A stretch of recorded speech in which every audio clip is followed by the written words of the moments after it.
అధ్యక్ష, గవర్నర్ ప్రసంగానికి ధన్యవాదాలు తెలిపే ఈ చర్చా కార్యక్రమంలో పాల్గొంటూ అధ్యక్ష కొన్ని విషయాలు ఈ సభ ద్వారా ప్రజలందరికీ కూడా ఈ సందర్భంగా చెప్పాలనుకుంటా ఉన్నా అధ్యక్ష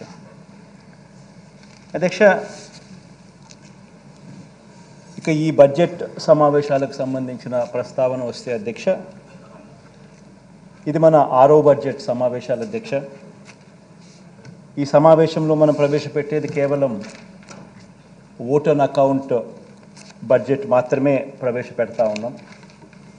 సాంప్రదాయాలకు గౌరవం ఇస్తూ తాత్కాలికంగా మరో 3 నెలల పాటు అంటే ఏప్రిల్, మే, జూన్ మాసాలకు సంబంధించిన బడ్జెట్కు ఆమోదం తెలిపే విధంగా అడుగులు ముందుకు వేస్తూ ఉన్నాం అధ్యక్ష. ఇక ఇదే బడ్జెట్కు మరింత మెరుగులు దిద్ది మళ్ళీ కొలువు తీరబోయే మనందరి ప్రభుత్వం 2024 జూన్లో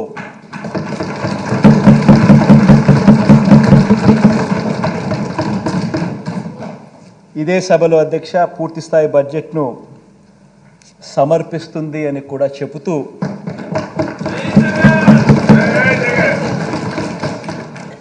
గవర్నర్ ప్రసంగానికి ధన్యవాదాలు తెలిపే తీర్మానం మీద ఇక ఆ చర్చలోకి వెళ్తా ఉన్నాం అధ్యక్ష. ఈ చర్చలో అధ్యక్ష 5 ప్రజా బడ్జెట్లు ప్రవేశపెట్టిన ప్రభుత్వం మీద అధ్యక్ష ప్రతిపక్షం వేస్తూ ఉన్న నిందలు,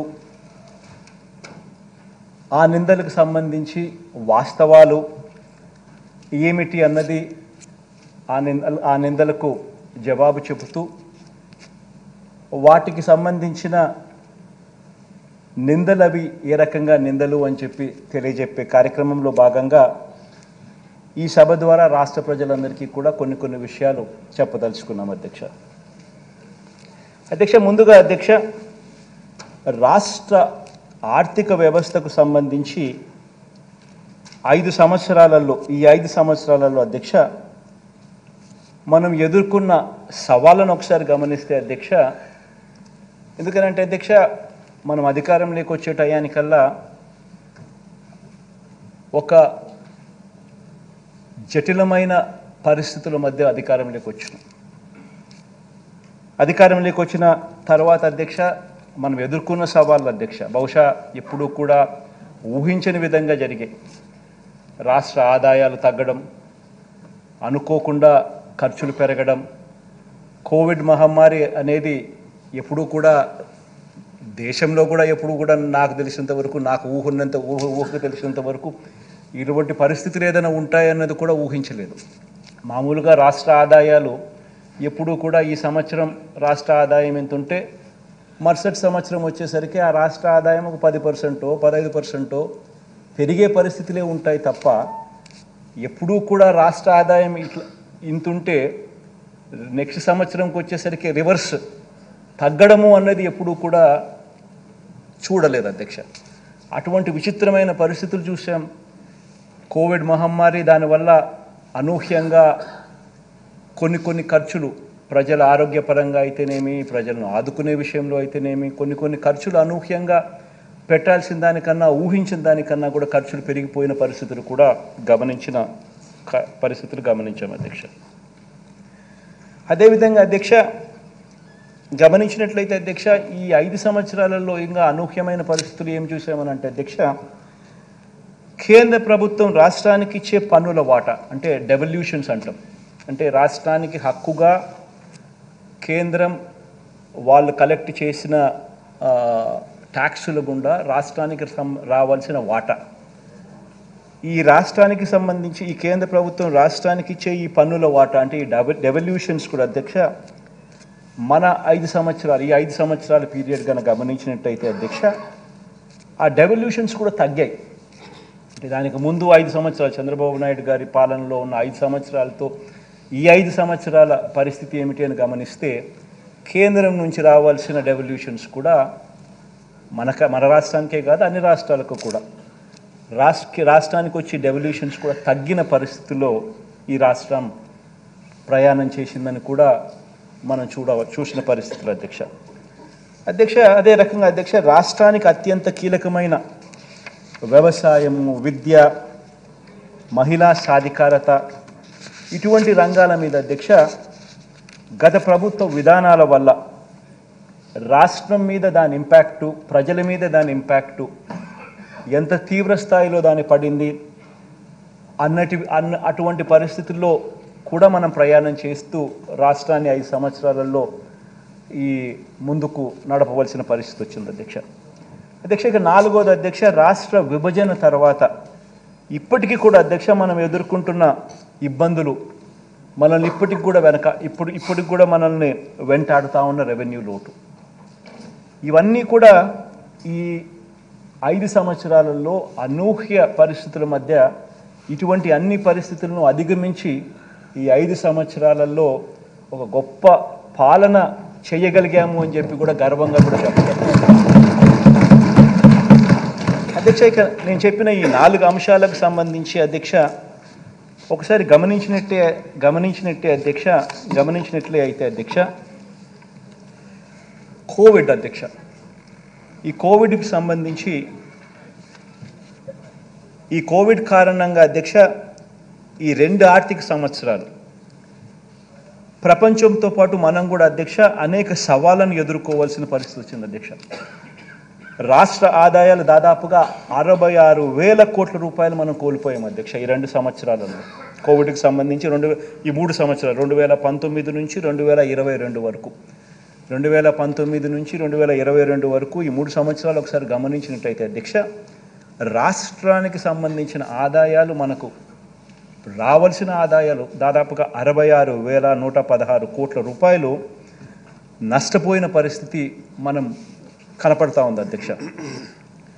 అదే అధ్యక్ష ఒకసారి గమనించినట్లయితే అధ్యక్ష ఈ స్లైడ్ కూడా ఒకసారి చూస్తే కంపౌండెడ్ యాన్యువల్ గ్రోత్ రేట్ అంటే రాష్ట్రం ఇంతకుముందు 2015 నుంచి 2019 అంటే గత పాలనలో రాష్ట్రంలో స్టేట్ ట్యాక్స్ రెవెన్యూస్ ఏ రకంగా పెరిగాయి అని చెప్పి చూస్తే రాష్ట్రంలో పెరిగిన స్టేట్ ట్యాక్స్ రెవెన్యూస్ దాదాపుగా 13.29% ప్రతి సంవత్సరం compounded annual growth rate tax revenues పెరుగుతూ పోతూ ఉన్నాయి. అంటే నేను అంటా ఉన్నాను అధ్యక్ష, రాష్ట్రంలో ఆదాయం ట్యాక్స్ రెవెన్యూస్ ఈ సంవత్సరం ఇంత ఉంది అని అంటే రేపు సంవత్సరం పెరిగేదే కానీ తగ్గేది ఎక్కడా ఉండదు అని చెప్పి ఆ రకంగా గత 5 సంవత్సరాల గత 5 సంవత్సరాలు చూస్తే state compounded annual growth rate of state tax revenues పెరుగుదల చూస్తే 13.29%గా ఉంది అధ్యక్ష. అదే పెరుగుదల అదే మాదిరిగానే అదే పర్సంటేజ్ 13.29% గ్రోత్ రేట్తో అడుగులు ముందుకు పడిందంటే ఆదాయం రాష్ట్ర ప్రభుత్వానికి ఈ ట్యాక్స్ రెవెన్యూస్ రూపకంలో 2,24,603 కోట్ల రూపాయలు రావాల్సింది అధ్యక్ష ఆ 3 సంవత్సరాలకు కలిపి 2019, 20, 20, 21, 22 సంబంధించి. అయితే రాష్ట్రానికి వచ్చింది ఎంత అని అంటే కేవలం 1,85,687 కోట్ల రూపాయలు మాత్రమే రాష్ట్రానికి ఆదాయం వచ్చింది ఈ ట్యాక్స్ రెవెన్యూస్ రూపకంలో. అంటే రాష్ట్రం ఈ 3 సంవత్సరాలలో నష్టపోయినది ట్యాక్స్ రెవెన్యూస్ రూపకంలో కోవిడ్ మహమ్మారి వల్ల 38,916 కోట్ల రూపాయలు రావాల్సిన ఆదాయంలో రాష్ట్రం నష్టపోయిన పరిస్థితులు అక్కడ కనిపిస్తూ ఉంటే రెండో వైపున గమనించినట్లయితే అధ్యక్ష compounded annual growth rate central గవర్నమెంట్కి కూడా వాళ్ళ ట్యాక్స్ రెవెన్యూస్ కూడా ఏదైతే పెరుగుదల 12.76% పెరుగుదలతో వాళ్ళకు గత 5 సంవత్సరాలలో వాళ్ళకు ఉంటే వాళ్ళకు కూడా ఇదే మాదిరిగానే దెబ్బపడి వాళ్ళు స్టేట్ గవర్నమెంట్స్కి ఇచ్చే డెవల్యూషన్స్ కూడా వాళ్ళు కూడా ఇవ్వలేకపోయారు. అనుకున్న మేరకు వాళ్ళు కూడా ఇవ్వలేకపోయిన పరిస్థితుల కారణంగా వాళ్ళకు ఆ పరంగా కూడా చూస్తే 27,200 కోట్ల రూపాయలు ఆ రకంగా మనకు డెవల్యూషన్స్లో మామూలు పరిస్థితుల్లో అయితే కేంద్ర ప్రభుత్వం నుంచి మనకు రావాల్సిన డెవల్యూషన్స్, మనకు రావాల్సిన డబ్బులు కేంద్రం నుంచి మన వాటాగా రావాల్సిన డబ్బులు కూడా మనం కోల్పోవడం జరిగింది. ఆ రెండు పరంగా చూస్తే 66,116 కోట్ల రూపాయలు రాష్ట్ర ఆదాయాలు మనకు నష్టపోయిన పరిస్థితులు ఈ 3 సంవత్సరాల కాలంలో మనం మనం క్లియర్ కట్గా కనిపిస్తూ ఉంది అధ్యక్ష.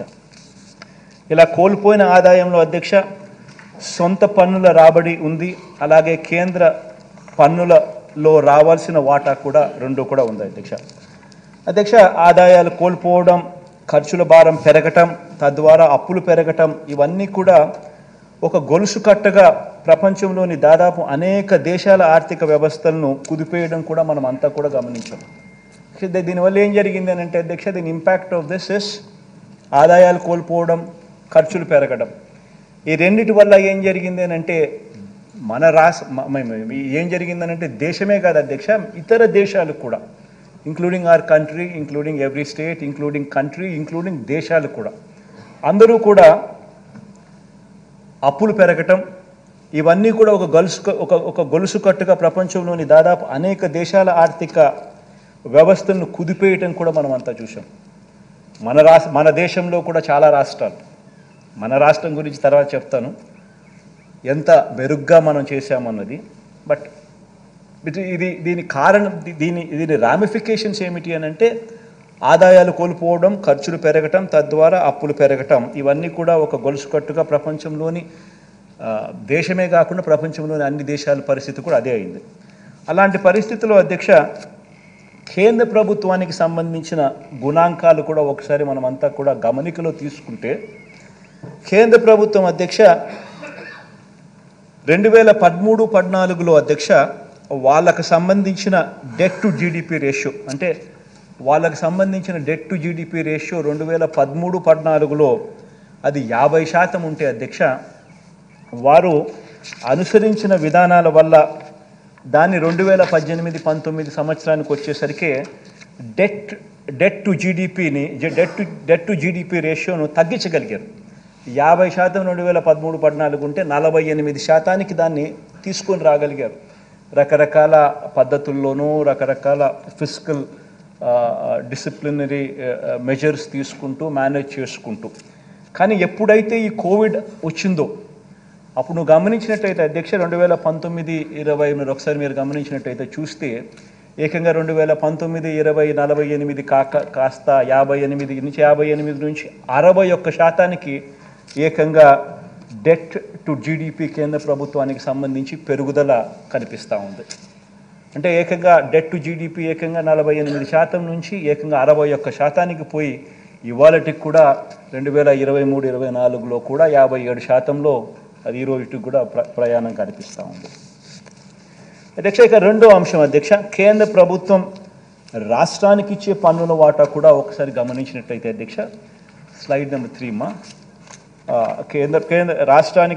కేంద్ర ప్రభుత్వం రాష్ట్రానికి ఇచ్చే పన్నుల వాటా కూడా గమనించినట్టయితే అధ్యక్ష, ఇది కూడా కొన్ని బాధను కలిగించే అంశం మనకు కనిపిస్తుంది అధ్యక్ష. 2015 నుంచి 2019 మధ్యలో గమనించినట్లయితే అధ్యక్ష, కేంద్ర ఆర్థిక సంఘం సిఫార్సు 42% రాష్ట్రాలకు కేంద్ర పన్నుల వాటా కింద ఇవ్వాలి అని చెప్పి సిఫార్సు చేస్తే, కేంద్ర ప్రభుత్వం రాష్ట్రాలకు ఆ పీరియడ్లో అధ్యక్ష 35% మేరకు ఇచ్చింది. అంటే చంద్రబాబు నాయుడు గారి హయాంలో చంద్రబాబు నాయుడు గారికి కనీసం ఆ మేర కన్నా కూడా బెనిఫిట్ వచ్చింది. అంటే డెవల్యూషన్స్, కేంద్రం నుంచి రావాల్సిన పన్నుల వాటా ఆర్థిక సంఘం సిఫార్సు 42% చేసినప్పటికీ కూడా కనీసం 35% అన్న వాళ్ళు ఇచ్చినారు. వాస్తవం ఏమిటనంటే ఫైనాన్స్ కమిషన్ రికమెండేషన్స్ ఏదైతే 42% చేసినారో ఆ చేసినది రాష్ట్రానికి మొత్తంగా 42% ఇస్తే ఏ రాష్ట్రమైనా కూడా సంతోషపడుతుంది. ఎందుకంటే అది సిఫార్సు, దట్ ఈస్ వాట్ ఆర్థిక సంఘం సిఫార్సు. అయితే కేంద్రం అధ్యక్ష రాను సెస్సులని, సర్ఛార్జులని ఇటువంటివన్నీ వేయడం వల్ల ఈ సెస్సులు, ఈ సర్ఛార్జులు ఇవన్నీ కూడా ఈ ట్యాక్స్ డెవల్యూషన్ బ్రాకెట్లోకి రావు. అది నేరుగా వాళ్ళే తీసుకోవడం జరుగుతుంది 100% దాంట్లో వచ్చిన ఆదాయం. కాబట్టి రాష్ట్రాలకు వచ్చే ఆదాయాలు తగ్గుతా వస్తూ ఉన్నాయి. అదే ఒకసారి గమనిస్తే అధ్యక్ష 13th ఫైనాన్స్ కమిషన్ గమనిస్తే 13th ఫైనాన్స్ కమిషన్ పీరియడ్లో కేంద్ర ఆర్థిక సంఘం సిఫార్సు 32% చేస్తే అప్పట్లో 28% రాష్ట్రాలకు ఇచ్చే పరిస్థితి. అదే 14th ఫైనాన్స్ కమిషన్ 14వ ఆర్థిక సంఘం సిఫార్సు 42% చేస్తే కనీసం దాంట్లో 35% అన్నా కానీ కనీసం రాష్ట్రాలకు ఇచ్చే పరిస్థితి. కానీ మన దగ్గరికి వచ్చేసరికి అధ్యక్ష 15వ ఆర్థిక సంఘం సిఫార్సు 41% అన్నా కనీసం రాష్ట్రాలకు ఇవ్వండి అని చెప్పి సిఫార్సు చేస్తే మన కర్మ కొద్దీ 31.5% మాత్రమే కేంద్రం డెవల్యూషన్స్ నుంచి రాష్ట్రాలకు ఇస్తూ ఉన్న పరిస్థితి మనకు కనిపిస్తూ ఉంది. అంటే అధ్యక్ష దాని అర్థం ఏమిటంటే అధ్యక్ష గతంలో చంద్రబాబు నాయుడు గారి పీరియడ్లో కనీసం 35% అన్నా వచ్చే డెవల్యూషన్స్ మన దగ్గరికి వచ్చేసరికి అది 31.5% పడిపోయింది. అంటే 35 నుంచి 1.5% పడిపోవడం అంటే 10% డ్రాప్. అంటే ఆ డెవల్యూషన్స్లో కూడా మనకు గతంలో చంద్రబాబు నాయుడు గారి హయాంలో డెవల్యూషన్స్ ఎంతైతే వచ్చినాయో ఆ డెవల్యూషన్స్ కూడా మనకు రాని పరిస్థితిలో రాష్ట్రాన్ని మనం నడపవలసిన క్లిష్టమైన పరిస్థితులు నడపవలసిన పరిస్థితులు మనం నడిపాము అని చెప్పడానికి చూపిస్తా ఉన్న డేటా అధ్యక్ష. అధ్యక్ష అదేవిధంగా అధ్యక్ష కేంద్ర ప్రభుత్వం నుంచి అధ్యక్ష రాష్ట్రానికి ఫైనాన్స్ కమిషన్ సిఫార్సుల ప్రకారం రావాల్సిన పన్నుల వాటా అన్నది అధ్యక్ష గత 5 సంవత్సరాలలో ఒకసారి గమనించినట్లయితే ఇది డెవల్యూషన్స్ అధ్యక్ష అంటే కేంద్రం నుంచి రాష్ట్రానికి హక్కుగా రావాల్సిన డెవల్యూషన్ హక్కుగా రావాల్సిన వాటా 2018-19లో మీరు గమనిస్తే 32,000 వస్తే 2019-20 వచ్చేసరికి మామూలుగా ప్రతి సంవత్సరం పెరుగుతుంది. ఎందుకంటే ప్రతి సంవత్సరం కేంద్రానికి సంబంధించిన ఆదాయాలు పెరుగుతాయి. ఆ ఆదాయాల పెరుగుదల వల్ల రాష్ట్రాలకు వచ్చే ఆదాయాలు కూడా వాళ్ళు ఆటోమేటిక్ ప్రపోర్షనెట్గా పెరిగి రాష్ట్రానికి ప్రతి సంవత్సరం కూడా న్యాచురల్గా ఎక్కువ డబ్బులు వస్తాయి. కానీ గమనిస్తే 2018-19లో 32,780 కోట్లు రాష్ట్రానికి వస్తే 2019-20లో 28,000 కోట్లకు తగ్గింది. 2020-21 వచ్చేసరికి అది 24,460 కోట్లకే పడిపోయింది. కోవిడ్ కావచ్చు, ఇంకా రకరకాల కారణాలు కావచ్చు, ఏదైనా కానీ పడిపోయిన పరిస్థితులు గమనిస్తూ ఉన్నాం. అది మళ్ళీ 2021-22కు 36,000 కోట్లకు చేరింది. ఇప్పుడు 2022-23కు 38,000 కోట్లకు స్లోలీ మళ్ళా బేస్ ఫ్యాక్టర్ తగ్గినప్పటికీ మళ్ళీ స్లోలీ ఇప్పుడు కాస్త కుదుట పడతా వస్తూ ఉంటుంది అధ్యక్ష. అదే మాదిరిగా గమనిస్తే ఫైనాన్స్ కమిషన్ సిఫార్సు ప్రకారం రావాల్సిన పన్నుల వాటా అనేది గత అధ్యక్ష 2014-19 మధ్య జిఎస్డిపిలో కూడా అంటే స్టేట్ గ్రాస్ డొమెస్టిక్ ప్రోడక్ట్ రాష్ట్రానికి సంబంధించిన జిఎస్డిపిలో కూడా స్థూల ఉత్పత్తిలో కూడా అప్పట్లో 3.7%గా మనకు వచ్చే పరిస్థితి నుంచి 2019 నుంచి 2023 మన పీరియడ్కి వచ్చేసరికి రాష్ట్ర స్థూల ఉత్పత్తిలో 2.92% పడిపోయినట్టుగా కూడా కనిపిస్తూ ఉంది అధ్యక్ష. అంటే మనకు రావాల్సిన డెవల్యూషన్స్ కూడా ఆ మాదిరిగా పడిపోయిన పరిస్థితులు కనిపిస్తూ ఉన్నాయి అధ్యక్ష. ఇక 3వ అంశం అధ్యక్ష, రాష్ట్రానికి అత్యంత కీలకమైన విద్య, వ్యవసాయం, మహిళా సాధికారత వంటి కీలక రంగాల అధ్యక్ష గత ప్రభుత్వ విధానాల వల్ల ఎలా ఇవన్నీ కూడా కుదేలైపోయిన పరిస్థితులు ఎలా ఉన్నాయి అని చెప్పి కూడా గమనించినట్టయితే అధ్యక్ష చూస్తే అధ్యక్ష విద్యారంగాన్ని తీసుకుంటే అధ్యక్ష కేంద్ర ప్రభుత్వం విడుదల చేసిన గణాంకాల ప్రకారం అధ్యక్ష ఇది 2018 మార్చిలో రిలీజ్ చేసిన డేటా అధ్యక్ష. ఈ 2018లో ఈ డేటాను రిలీజ్ చేస్తే ఆ డేటా ఒకసారి గమనించినట్లయితే అధ్యక్ష జీఈఆర్ రేషియో అంటే గ్రాస్ ఎన్రోల్మెంట్ రేషియో గమనించినట్లయితే ఇది ఈ ప్రైమరీ ఎడ్యుకేషన్కి సంబంధించిన డేటా అధ్యక్ష. ఒకసారి గమనించినట్లయితే జాతీయ సగటున 96.91 ఉంటే మన రాష్ట్రంలో 83.29%. చాలామందికి అనిపిస్తుంది అమ్మఒడి అనేది ఎట్లొచ్చింది బుర్రలోకి. ఈ డేటా చూస్తే ఎవరికైనా కూడా అమ్మఒడి అనేది ఎంత అవసరమో అనేది ఎవరికైనా అర్థమవుతుంది అధ్యక్ష. ఎందుకంటే అధ్యక్ష ఈ డేటా రిలీజ్ అయింది అధ్యక్ష 2018 మార్చిలో ఈ డేటా రిలీజ్ అయింది. ఈ డేటా గమనించినట్టయితే అధ్యక్ష ప్రైమరీ స్కూల్స్లో జీఈఆర్ అంటే ఎన్రోల్ అయ్యే పిల్లల వివరాలను గమనిస్తే జాతీయ యావరేజ్ 96.91 ఉంటే 96.91 ఉంటే మన రాష్ట్రంలో వచ్చేసరికి 83.29తో రాష్ట్రంలో అధ్యక్ష 36 రాష్ట్రాలు యూనియన్ 29 రాష్ట్రాలు ప్లస్ 7 యూనియన్ టెరిటరీలు అంటే మొత్తం 36 ఉంటే అధ్యక్ష యూనియన్ టెరిటరీస్ అండ్ రాష్ట్రాలు పుట్ టుగెదర్ మన రాష్ట్రం we were figuring ourselves in the bottom most 32 అంటే చివరి బాటంలో 32 ర్యాంక్లో మనం ఉన్నాం 36లో. ఆ రకమైన అధ్వానమైన పరిస్థితిలో మనం ఉన్న పరిస్థితి కనిపిస్తుంది అధ్యక్ష. అంటే అటువంటి పరిస్థితిలో మనం రావడం జరిగింది. అటువంటి పరిస్థితిలో ఎడ్యుకేషన్ మీద మనం థ్రస్ట్ ఇవ్వడం ఎంత అవసరమో మనం భావించి థ్రస్ట్ ఇవ్వడం మొదలుపెట్టడం జరిగింది అధ్యక్ష. అధ్యక్ష సిమిలర్లీ అధ్యక్ష రైతుల పరిస్థితి కూడా ఒకసారి గమనించినట్టయితే అది కూడా అంతే అధ్యక్ష. 87,612 కోట్ల రూపాయల అధ్యక్ష రుణాలన్నీ కూడా రైతులందరికీ కూడా మొదటి సంతకంతోనే తాను మాఫీ చేస్తాను, బ్యాంకుల్లో పెట్టిన బంగారం నేను ఇంటికి రావాలి అని అంటే చంద్రబాబు ముఖ్యమంత్రి కావాలి అని చెప్పి రకరకాలుగా టీవీలలో అడ్వర్టైజ్మెంట్లు వేయడము, ప్రతి చోట కూడా అబద్ధాలతో మోసాలతో మీటింగులు పెట్టడం, ఇవన్నీ చెప్పి ఏ రకంగా మోసం చేసి లాస్ట్కి 87,612 కోట్ల రూపాయలు రైతులు ఈయన కట్టద్దు అని అంటే కట్టకపోవడం వల్ల అవి తడిచి మూపుడైపోయిన పరిస్థితులు కనిపిస్తూ ఉన్నాయి. బ్యాంకుల్లో పెట్టిన బంగారం ఇంటికి రాని పరిస్థితి కనిపిస్తూ ఉంది. ఏకంగా ఈయన ఎంత చేశాడు అని అంటే మొట్టమొదటి సంతకం రుణమాఫీ అని చెప్పిన వ్యక్తి మొట్టమొదటి సంతకం రుణమాఫీ కదా దేవుడు ఎరుగు 5 ఏళ్ళు కలిపి కూడా కేవలం 15,000 కోట్ల రూపాయలు కూడా రైతులకు ఇవ్వని పరిస్థితి అధ్యక్ష.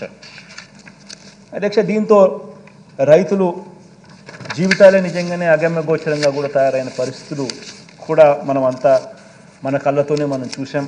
బ్యాంకుల్లో పెట్టిన బంగారు ఏ రకంగా వేలం వేయడం కూడా మన కళ్ళారా మనం కూడా చూసాం అధ్యక్ష.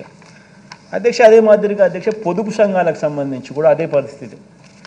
మహిళలకు సంబంధించి మహిళా ఆర్థిక స్వావలంబనకు సంబంధించి 14,205 కోట్ల రూపాయలు పొదుపు సంఘాల రుణాలన్నీ మాఫీ చేస్తానని చెప్పడం, మాఫీ చేయకపోగా 2016 అక్టోబర్ నుంచి 0 వడ్డీ అనే పథకాన్ని సైతం ఆకచెల్లెమ్మలకు ఇవ్వకుండా అది కూడా రద్దు చేసేయడం, వీటి అన్నిటి ద్వారా ఏకంగా పొదుపు సంఘాలకు సంబంధించిన ఎన్పిఏస్ అండ్ అవుట్ స్టాండింగ్స్ ఆకచెల్లెమ్మలకు దాదాపుగా 18% ఎగబాకిన పరిస్థితులు మనం అంతా చూసాం. ఏ గ్రేడ్ బి గ్రేడ్ సంఘాలు పూర్తిగా పక్కకి వెళ్ళిపోయి అన్నీ కూడా దిగజారిపోయిన పరిస్థితుల్లో కూడా ఆ సంఘాల పరిస్థితులు మనం గమనించాం. ఇవన్నీ కూడా ఇలాంటి పరిస్థితుల్లో మనం రాష్ట్రాన్ని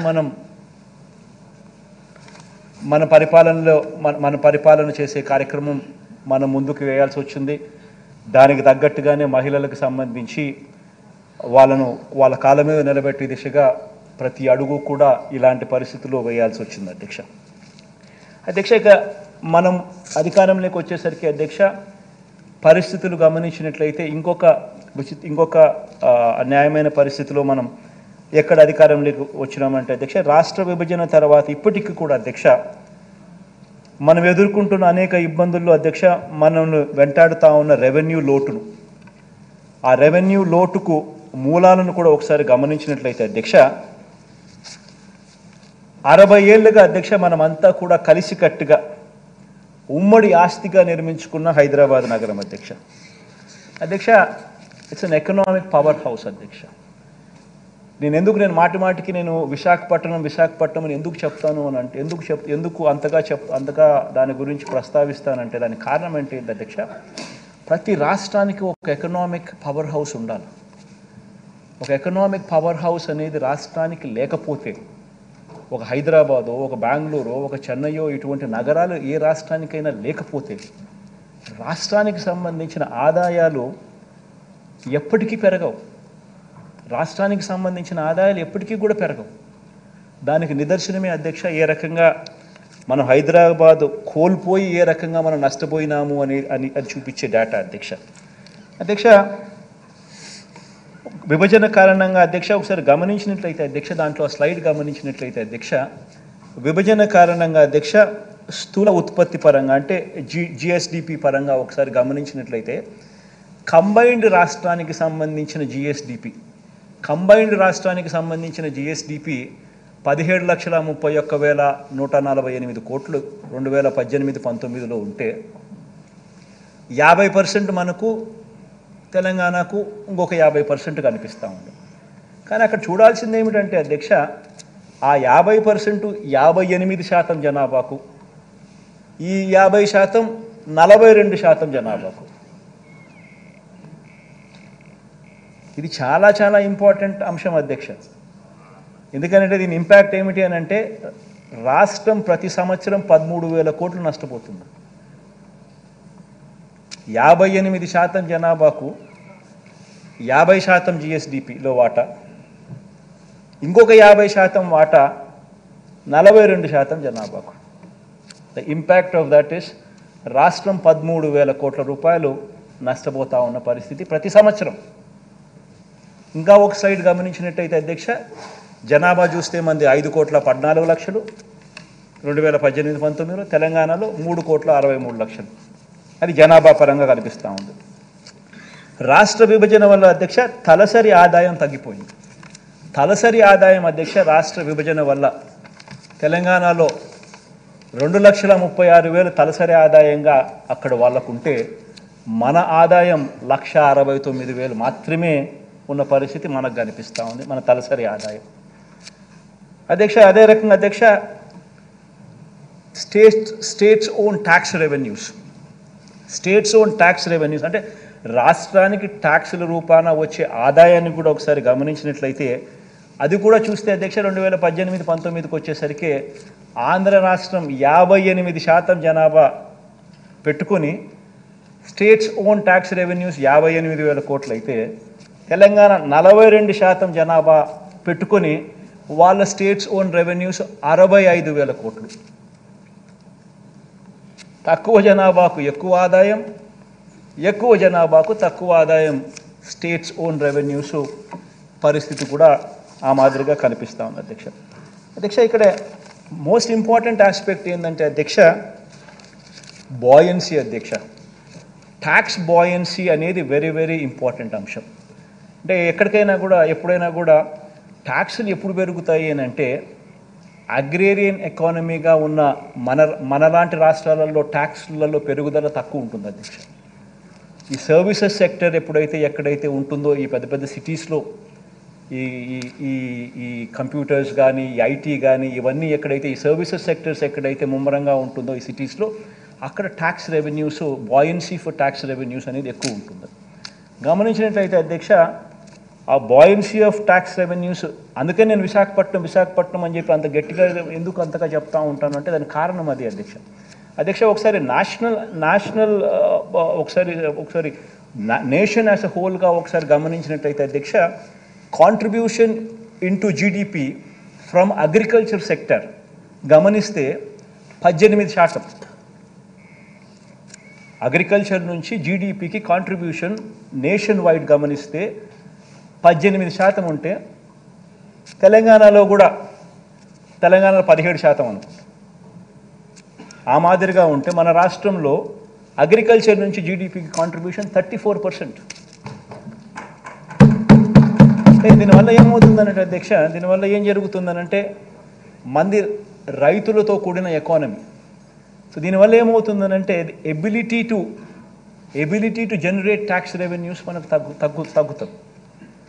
this is inherited legacy inherited. So ఇటువంటి చోట అందుకనే ఇటువంటి చోట హైదరాబాద్ లాంటి నగరం లేకపోవడం ఇంకా దారుణం. దాని దెబ్బకి ఏమవుతుంది అని అంటే బాయన్సీ ఆఫ్ ట్యాక్స్ రెవెన్యూస్ కూడా తక్కువ కావడం. అందుకనే మీరు గమనించినట్టయితే అధ్యక్ష 2018-19కి వచ్చేసరికి మన ఆంధ్ర రాష్ట్రంలో tax revenues states own tax revenues 58,000 కోట్లు అయితే తెలంగాణలో స్టేట్స్ ఓన్ ట్యాక్స్ రెవెన్యూస్ 65,000 కోట్లు. అక్కడ జనాభా 42%, 3.63 crores. మన జనాభా 58% అంటే 5.14 crores.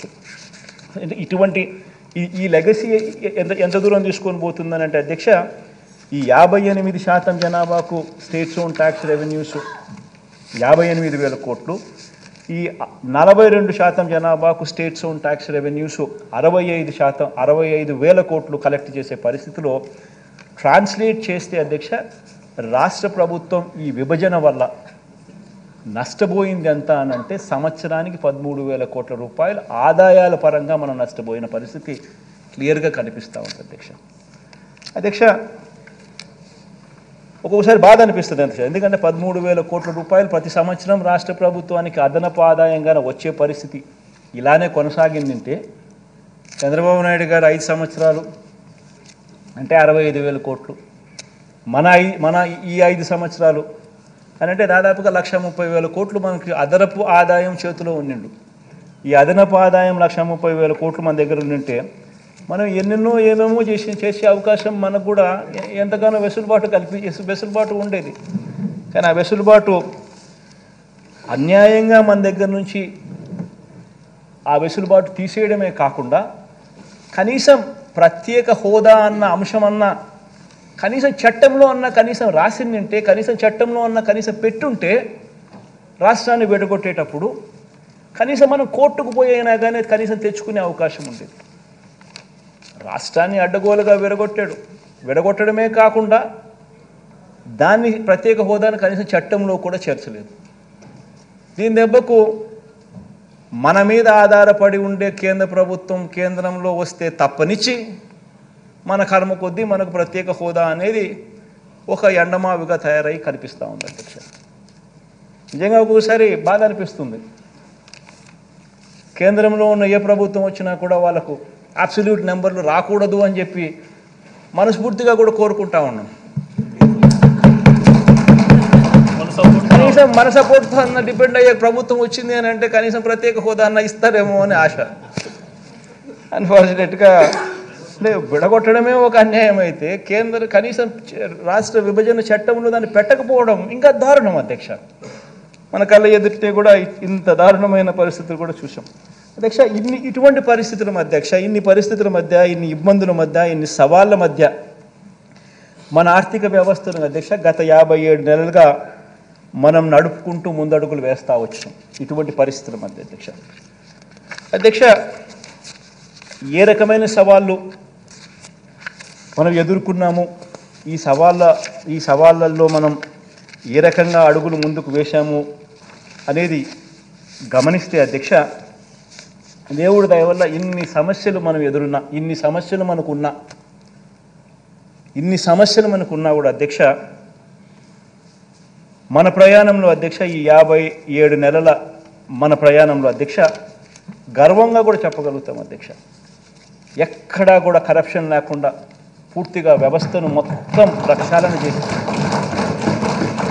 గతంలో ఎవరైనా కూడా అధ్యక్ష మన ప్రభుత్వం రాకమునుపు అధ్యక్ష 2019 సంవత్సరానికి ముందు అధ్యక్ష ఎవరైనా కూడా ప్రభుత్వం నుంచి ఇచ్చే ₹1 ఎటువంటి కరప్షను, ఎటువంటి వివక్ష లేకుండా ప్రజల చేతుల్లోకి చేరగలుగుతుందా అని చెప్పి ఎవరినైనా ప్రజలను అడిగితే అధ్యక్ష ఎవరు కూడా ఇది జరిగే పని కాదు అని చెప్పే మాటల పరిస్థితి నుంచి ఈరోజు బటన్ నొక్కడం, నేరుగా నా అక్క చెల్లెమ్మల కుటుంబాల ఖాతాల్లోకి డబ్బులు వేయడం, ఎక్కడ లంచాలు లేవు, ఎక్కడా వివక్ష లేదు. ఏకంగా 2,55,000 కోట్ల రూపాయలు నేరుగా చేయగలిగాం అధ్యక్ష, చేసి చూపించగలిగాం అధ్యక్ష. ఇది ఒక గొప్ప కార్యక్రమం అధ్యక్ష.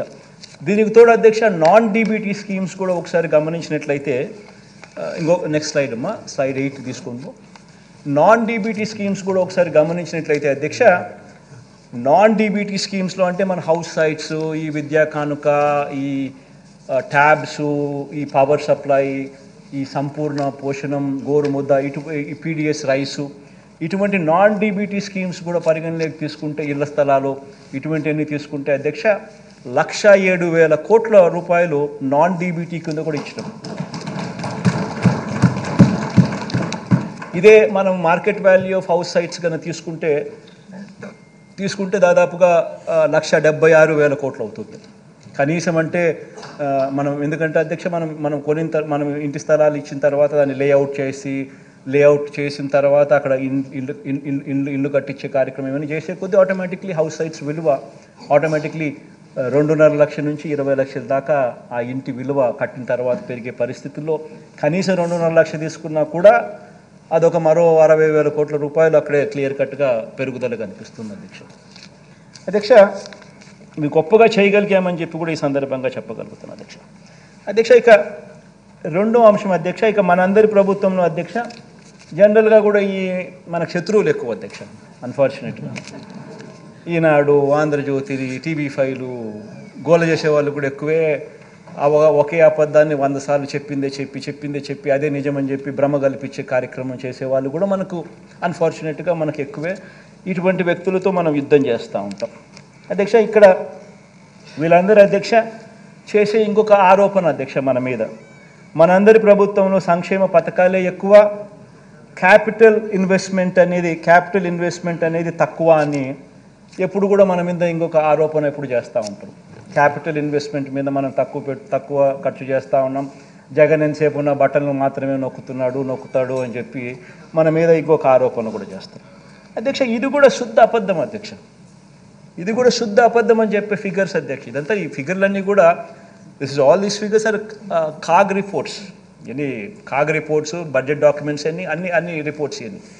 ఎంత శుద్ధ అబద్ధం అని అంటే అధ్యక్ష క్యాపిటల్ ఇన్వెస్ట్మెంట్స్ పరంగా అధ్యక్ష చంద్రబాబు నాయుడు గారి హయాంలో సగటున అధ్యక్ష గమనిస్తే యావరేజ్ కింద 15,277 కోట్ల రూపాయలు 227 కోట్ల రూపాయలు వాళ్ళ సంవత్సరానికి క్యాపిటల్ ఇన్వెస్ట్మెంట్ కింద వాళ్ళు ఖర్చు చేస్తే అధ్యక్ష మన ప్రభుత్వం అధ్యక్ష ఈ 57 నెలల కాలంలో ఏటా సగటున 17,757 కోట్ల రూపాయలు మనం ఖర్చు చేస్తాం క్యాపిటల్ ఇన్వెస్ట్మెంట్ కింద అధ్యక్ష. బీట్ నాడు నేడు స్కూల్స్ కానీ హాస్పిటల్స్ కానీ ఇరిగేషన్ కానీ రోడ్స్ కానీ ఇటువంటివన్నీ అధ్యక్ష ఈ 17,757 కోట్లకు అదనంగా ఇంకొక 3 పోర్ట్లు కడతా ఉన్నాం. రామాయపట్నం అయితేనేమి, మచిలీపట్నం అయితేనేమి, మూలపేట అయితేనేమి ఆ 3 పోర్ట్లకు సంబంధించిన మరో 12,000 కోట్ల రూపాయలు అదనంగా కూడా మళ్ళీ యాడ్ చేసుకోవాల్సిన పరిస్థితి ఇంకా పెరుగుదల కనిపిస్తుంది.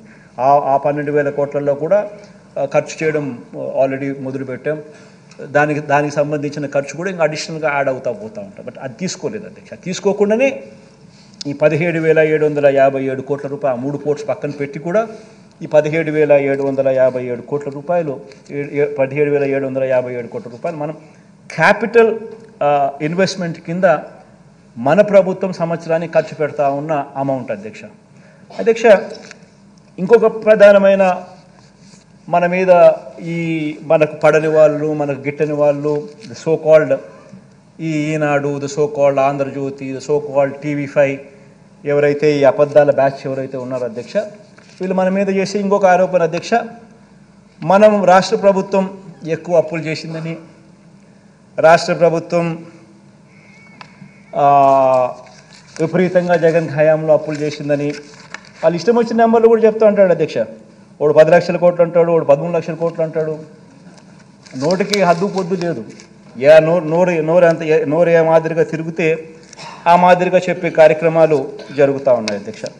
ఒకసారి గమనించినట్లయితే అధ్యక్ష రాష్ట్ర ప్రభుత్వం నేరుగా చేసిన అప్పులు గ్యారంటీతో కూడా వివిధ కార్పొరేషన్స్ వివిధ సంస్థలకు చేసిన అప్పులు విత్ గవర్నమెంట్ గ్యారంటీస్, ప్రభుత్వ గ్యారంటీలు లేకుండా కూడా ప్రభుత్వం చేసిన ప్రభుత్వ రంగ సంస్థలు చేసిన అప్పులు ఇవన్నీ కూడా పరిగణలోకి తీసుకుంటే అధ్యక్ష గమనించినట్లయితే అధ్యక్ష 3 స్లైడ్స్ క్లియర్గా కూడా చూపించడం జరుగుతూ ఉంది అధ్యక్ష.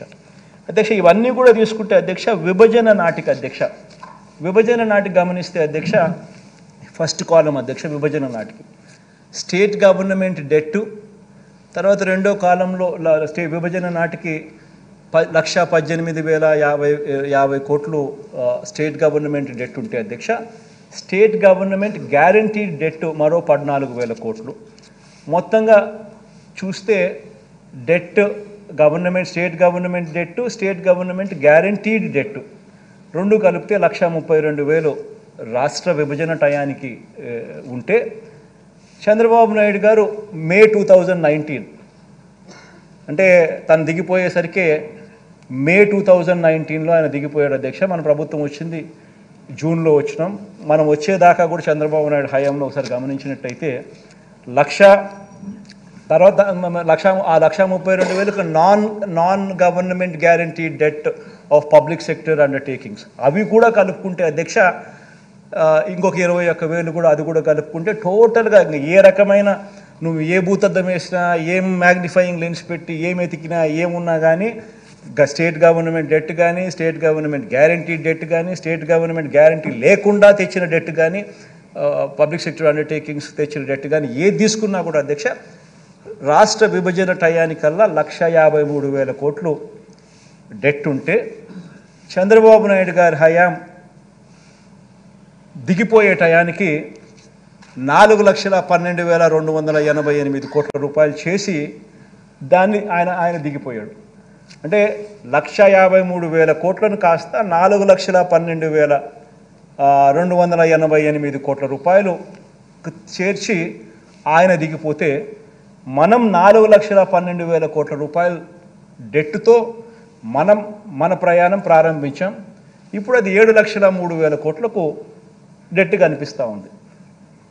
ఒకసారి ఈ కంపౌండెడ్ యాన్యువల్ గ్రోత్ రేట్ ఒకసారి గమనించినట్టయితే అధ్యక్ష డెట్లో ఎవరెవరి హయాంలో ఎంత గ్రోత్ రేట్ నమోదైందని చూస్తే total growth rate and debt చూస్తే ఈ 1,53,000 కోట్లు కాస్త 4,12,000 కోట్లు కావడం అంటే చంద్రబాబు నాయుడు హయాంలో సంవత్సరానికి గ్రోత్ రేట్ 21.87% పెరుగుదల ఉంటే మన హయాంలోకి వచ్చేసరికి కేవలం 12.13% మాత్రమే పెరుగుదల కనిపిస్తూ ఉంది. పైగా అధ్యక్ష చంద్రబాబు నాయుడు టైంలో బటన్లు లేవు, స్కీములు లేవు, మంచి చేసిన పరిస్థితి లేదు, మంచి చేసిన చరిత్ర లేదు. కేవలం అప్పుడు ఉండింది డిపిటి, దోచుకో పంచుకో తినుకో. ఒక ఈనాడుకింత, ఒక ఆంధ్రజ్యోతికింత, ఒక TV5కింత, ఇంకొక దత్తపుత్రుడికింత, ఈయన ఇంత, జన్మభూమి కమిటీలు ఇంతే. ఈ నీళ్ళు మొత్తం పంచుకునే కార్యక్రమం తప్ప ఎక్కడా కూడా బటన్ నొక్కడం కానీ, ప్రజలకు పేదవాళ్ళకు పోవడం కానీ, అక్కచెల్లెమ్మలు ఖాతాల్లోకి వెళ్ళడం కానీ ఎక్కడా జరగలేదు. ఏ అవ్వాతాత కూడా సంతోషంగా లేదు. మన హయాంలో అధ్యక్ష కోవిడ్, ఇంతకుముందు నేను చెప్పినా కదా అధ్యక్ష ఎటువంటి పరిస్థితుల్లో మనం వచ్చినామని చెప్పి. కోవిడ్ వల్ల ఆదాయాలు తగ్గినాయి. కోవిడ్ వల్ల ఆదాయాలు తగ్గినప్పటికీ, కోవిడ్ వల్ల ఇంకా అదనపు ఖర్చు పెరిగినప్పటికీ, అన్నీ జరిగినప్పటికీ, ప్లస్ ఎప్పుడూ ఎవరు ఊహించని విధంగా బటన్ నొక్కే కార్యక్రమం మనం తీసుకొచ్చినప్పటికీ, ఇన్ని లక్షల కోట్లు మనం ట్రాన్స్పరెంట్గా, ఎక్కడ కరప్షన్ లేకుండా, వివక్షణ లేకుండా ట్రాన్స్పరెంట్గా మనం పారదర్శకంగా ప్రతి అకౌంట్కు మనం చేర్పించిన పరిస్థితుల్లో ఇంత చేసినప్పటికీ కూడా చంద్రబాబు నాయుడు హయాంలో 21.87% compounded annual growth rate of debt ఉంటే మన హయాంలో కేవలం 12.13% మాత్రమే ఉంది అధ్యక్ష. ఇది నిజంగా రికార్డ్ అధ్యక్ష. నేను చూపించినవన్నీ కూడా ఇది RBI data, CAG data, state budget documents ఇవన్నీ ఉన్నాయి. ఎక్కడా కూడా దీంట్లో అవాస్తవాలు ఏం లేవు. అసెంబ్లీ ముందర ప్రవేశపెడుతున్నాం. స్టేట్ డెట్టే చూసుకుంటే అధ్యక్ష మామూలుగా స్టేట్ డెట్ అంటారు. State government debt, state government guarantee debt అని యూజువల్గా ఆ రెండు మాత్రమే పరిగణలోకి తీసుకుంటారు. ఆ రెండు మాత్రమే యూజువల్గా పరిగణలోకి తీసుకున్నా కూడా అక్కడ కూడా చూసుకుంటే 1,32,000 రాష్ట్ర విభజన అప్పుడు మనకు అప్పులుంటే రాష్ట్ర విభజన నుంచి చంద్రబాబు నాయుడు గారు దిగిపోయే మే 2019 నాటికి 3,31,000 కోట్లకు పెరిగింది. అంటే 20.17% కంపౌండెడ్ యాన్యువల్ గ్రోత్ రేట్ అయితే మన హయాంలో అదే చంద్రబాబు నాయుడు గారి పీరియడ్కు మన హయాంకు ఒకసారి గమనించినట్టయితే పెరుగుదల కేవలం 14.94% మాత్రమే పెరుగుదల కనిపించే పరిస్థితి మనకు కనిపిస్తూ ఉంది అధ్యక్ష. ఇక్కడ మరో విషయం ఏమిటంటే అధ్యక్ష, రాష్ట్ర ప్రభుత్వం అధ్యక్ష రాష్ట్ర ప్రభుత్వం అధ్యక్ష గత 5 సంవత్సరాల అధ్యక్ష కేంద్ర ఆర్థిక సంఘం సూచించిన పరిమితికి అధ్యక్ష మించి చేసిన అప్పులు.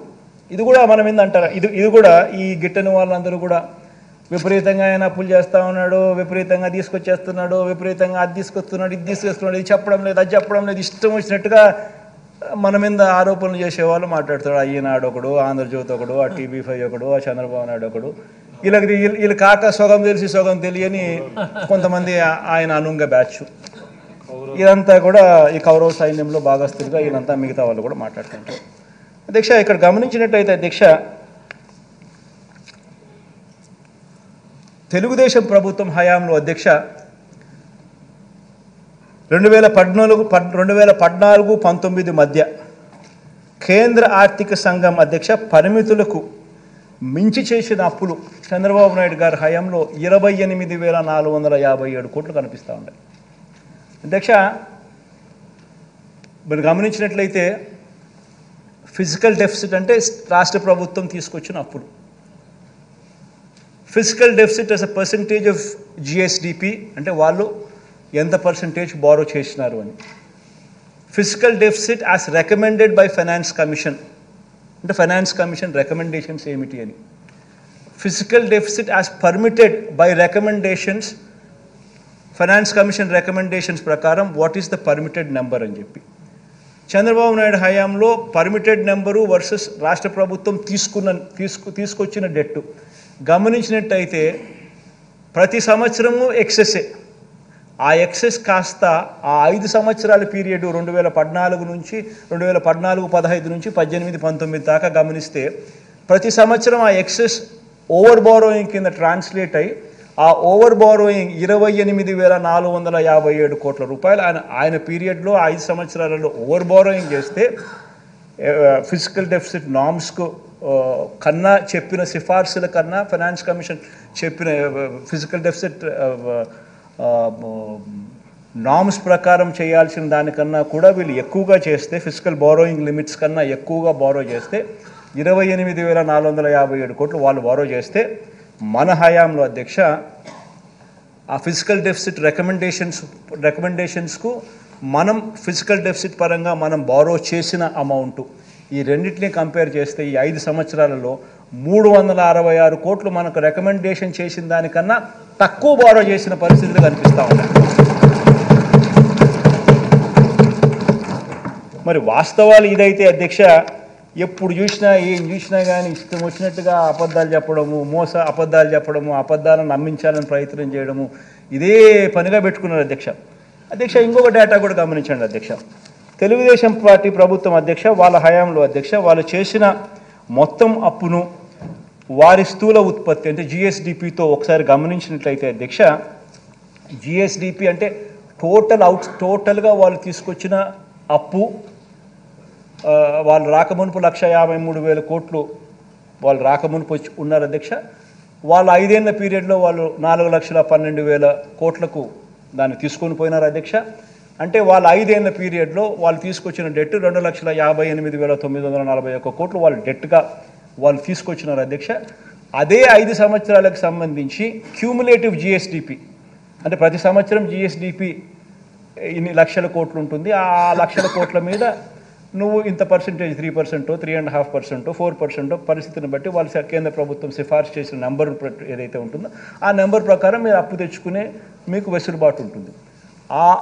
ఆ GSDP నెంబర్స్ ఆ 5 సంవత్సరాలకు కూడా కలిపితే క్యూములేటివ్గా కలిపితే 34,73,475 కోట్ల రూపాయలు అయితే ఈయన తీసుకొచ్చిన అప్పు 2,58,000 కోట్లు 941 కోట్లు అయితే 7.5% ఆయన చంద్రబాబు నాయుడు గారు GSDP మీద క్యూములేటివ్ GSDP మీద ఆయన క్యూములేటివ్గా ఆయన తీసుకొచ్చిన అప్పుల పర్సంటేజ్. అదే టైంలో కేంద్ర ప్రభుత్వం అధ్యక్ష ఆ 5 సంవత్సరాలలో కేంద్ర ప్రభుత్వం వాళ్ళ GDP మీద వాళ్ళు తీసుకొచ్చిన అప్పులు కాస్త అప్పులు ఎంత అని గమనిస్తే సెంట్రల్ గవర్నమెంట్ బారోయింగ్ 3.6% ఉంటే స్టేట్ గవర్నమెంట్ బారోయింగ్ 7.5% కింద చూపిస్తారు. 7.5% అయితే మన హయాంలోకి వచ్చేసరికి కేంద్ర ప్రభుత్వం కోవిడ్ అయితేనేమి రకరకాల కారణాలు అయితేనేమి సెంట్రల్ గవర్నమెంట్ బారోయింగ్స్ కూడా దేశవ్యాప్తంగా ప్రపంచవ్యాప్తంగా పెరిగినట్టే కేంద్ర ప్రభుత్వం కూడా వాళ్ళ అప్పుల పర్సంటేజ్ 6.5% ఆఫ్ దేర్ జీడిపి ఈ 5 సంవత్సరాల జీడిపి నెంబర్స్ క్యూములేటివ్లో వాళ్ళు బారో చేసింది 6.5% అయితే మనం బారో చేసింది only 5.2% of our GSDP 5 years cumulative balance. So ఏ రకంగా చూసినా కూడా ఏ స్టాండర్డ్లో గమనించినా కూడా అప్పుల పరంగా కానీ గవర్నెన్స్ పరంగా కానీ ఫిస్కల్ మేనేజ్మెంట్ పరంగా కానీ ఏ పరంగా చూసినా కూడా గత ప్రభుత్వానికి మన ప్రభుత్వానికి ఎంత వ్యత్యాసం ఉంది అని చెప్పడానికి ఈ డేటా ఎంతో ఉపయోగపడుతుందని చెప్పి కూడా ఈ సందర్భంగా చెప్పడానికి నేను సంతోషపడుతున్నాను, గర్వపడతా ఉన్నాను అధ్యక్ష. అసలు యాక్చువల్గా ఈ మాదిరిగా పరిపాలన చేయగలుగుతామని చెప్పి నిజంగా ఎవరు ఊహించని విధంగా మన ఆయన అంటాడు 14 ఏళ్ళు ముఖ్యమంత్రిగా నేను పరిపాలన చేసినా నాకు ఎంతో ఎక్స్పీరియన్స్ ఉందని చెప్పి. ఎందుకు ఉందా అధ్యక్ష ఎక్స్పీరియన్స్? ఎవరికి అర్థం కాదు. కొట్టుకునేదానికి తప్ప ఎందుకు సరిపోదు. మాకేం ఎక్స్పీరియన్స్ లేకపోయినా కానీ ఈ రకమైన నెంబర్స్తో ఈ రకమైన ఫిగర్స్తో we are showcasing that how best we can ఈ మాదిరిగా ఎలా పరిపాలన చేయగలుగుతామని మేము చూపిస్తూ ఉన్నాం అధ్యక్ష. నిజాలు ఇలా ఉంటే అధ్యక్ష, మన ప్రభుత్వం మీరు గమనించినట్టయితే అధ్యక్ష, ఆ 5 సంవత్సరాల పీరియడ్లో మన ప్రభుత్వం 2,91,000 కోట్లు మనం అప్పు చేస్తే ఈ 2,91,000 కోట్ల అప్పును వాడు 13 లక్షల కోట్లు అంటాడు, వాడు 10 లక్షల కోట్లు అంటాడు. వాళ్ళ ఇష్టం ఏదైతే అది దాన్ని చెప్పుకుంటూ పోతా ఉన్నాడు అధ్యక్ష. ఈ 14 ఏళ్ళు సీఎంగా అధ్యక్ష తాను చేసింది ఏమిటనంటే అధ్యక్ష, చంద్రబాబు నాయుడు గారు సీఎంగా 14 సంవత్సరాలు ఉన్నా కూడా తాను చేసింది ఏమిటి అధ్యక్ష, కుటుంబాలకు ఏమీ చేయలేదు. ఏ ఒక్క కుటుంబానికి కూడా పలాని మంచి తాను చేయగలిగినాడు, పలానా మంచి తాను చేసినాడు అని ఎక్కడా కూడా చెప్పుకునే పరిస్థితి లేదు అధ్యక్ష. నేను ఈ మధ్యకాలంలోనే నా లాస్ట్ 2 స్పీచ్లలో కూడా చెప్తా ఉన్నా, ప్రతి ఇంటికి వెళ్ళమని చెప్తా ఉన్నా, ప్రతి ఇంటికి వెళ్ళి అడగమని చెప్తా ఉన్నా, 10 సంవత్సరాల బ్యాంక్ అకౌంట్ తీసుకోమని చెప్తా ఉన్నా. ఆ ఇంట్లో ఉన్న ఆ లబ్ధిదారుడు, ఆ ఇంట్లో ఉన్న ఆ అక్క చెల్లెమ్మలు 10 సంవత్సరాల వాళ్ళ బ్యాంక్ అకౌంట్ వాళ్ళే తీసుకొని చంద్రబాబు నాయుడు 5 సంవత్సరాల బ్యాంక్ అకౌంట్ డీటెయిల్స్ మన 5 సంవత్సరాల మన పరిపాలనలో ఉన్న బ్యాంక్ అకౌంట్ డీటెయిల్స్ వాళ్ళనే చూడమని చెప్తా ఉన్నాం. చంద్రబాబు నాయుడు గారు 5 సంవత్సరాల కాలంలో కనీసం ₹1 అయినా వాళ్ళ బ్యాంక్ అకౌంట్కు చేరిందా అని చెప్పి వాళ్ళని అడగమని చెప్తా ఉన్నాం. అదే ఈ ప్రభుత్వ హయాంలో, మన ప్రభుత్వ హయాంలో ఎన్ని లక్షల రూపాయలు ఆ బ్యాంక్ అకౌంట్లో లేక డబ్బులు పడిందో వాళ్ళనే అడగమని చెప్తా ఉన్నాం, వాళ్ళనే గమనించమని అడుగుతాం అధ్యక్ష. బాబు చేసిన ఆ అప్పుల్లో అధ్యక్ష, మరి అదే రాష్ట్రం అదే బడ్జెట్, కేవలం మారిందల్లా ఒక ముఖ్యమంత్రి మాత్రమే మారాడు అధ్యక్ష. మరి అదే రాష్ట్రం అదే బడ్జెట్ అయినప్పుడు కేవలం మారిందల్లా ఒక ముఖ్యమంత్రి మాత్రమే మార్పు మాత్రమే జరిగినప్పుడు, అప్పుల గ్రోత్ రేటు కూడా అప్పటికంటే ఇప్పుడు తక్కువ ఉన్నప్పుడు, మరి ఎందుకు ఈ ప్రభుత్వ హయాంలో ఎందుకు ఈ మాదిరిగా ప్రతి అక్కచెల్లెమ్మ కుటుంబానికి ఇంత మంచి జరిగింది? ఎందుకు గత 5 సంవత్సరాల్లో చంద్రబాబు నాయుడు గారి హయాంలో మనకన్నా ఎక్కువ అప్పులు చేసి కూడా, గ్రోత్ రేట్ ఆఫ్ అప్పులు మనకన్నా కూడా ఎక్కువ చేసి కూడా ఎందుకు చంద్రబాబు నాయుడు గారు చేయలేకపోయారు అని చెప్పి ప్రతి ఒక్కరూ కూడా ఆలోచన చేయాలని చెప్పి ఈ సభ ద్వారా ప్రజలందరినీ కూడా కోరుతా ఉన్నారు అధ్యక్ష. ఆ డబ్బులన్నీ ఎవరి జోబీలేకపోయాయి అని చెప్పి కూడా ప్రజలందరూ ఆలోచన చేయాలి అధ్యక్ష. ఈరోజు నేను గర్వంగా కూడా చెప్తా ఉన్నాను, ఆధార్ నెంబర్తో సహా బ్యాంక్ అకౌంట్ డీటెయిల్స్ సహా చెప్తా ఉన్నాను. 2,55,000 కోట్ల రూపాయలు ఎవరెవరికి ఇచ్చినాము, ఏ ఆధార్ నెంబరు, ఏం బ్యాంక్ అకౌంటు, ఏం డీటెయిల్స్ అని చెప్పగలుగుతా ఉన్నాం. మరి చంద్రబాబు నాయుడు గారి హయాంలో ఎందుకు చేయలేకపోయాడు? ఈ డబ్బులన్నీ ఎవరి జోబీ లేకపోయాయి? ఈనాడికి ఎంత పోయింది, ఆంధ్రజ్యోతికి ఎంత పోయింది, TV5కి ఎంత పోయింది, చంద్రబాబుకి ఎంత పోయింది, జన్మభూమి కమిటీస్కి ఎంత పోయింది, దత్తపుత్రుడికి ఎంత ఇచ్చినాడు? ఇవన్నీ కూడా ప్రజలు ఆలోచన చేయమని చెప్పి నేను కోరుతా ఉన్నాను అధ్యక్ష.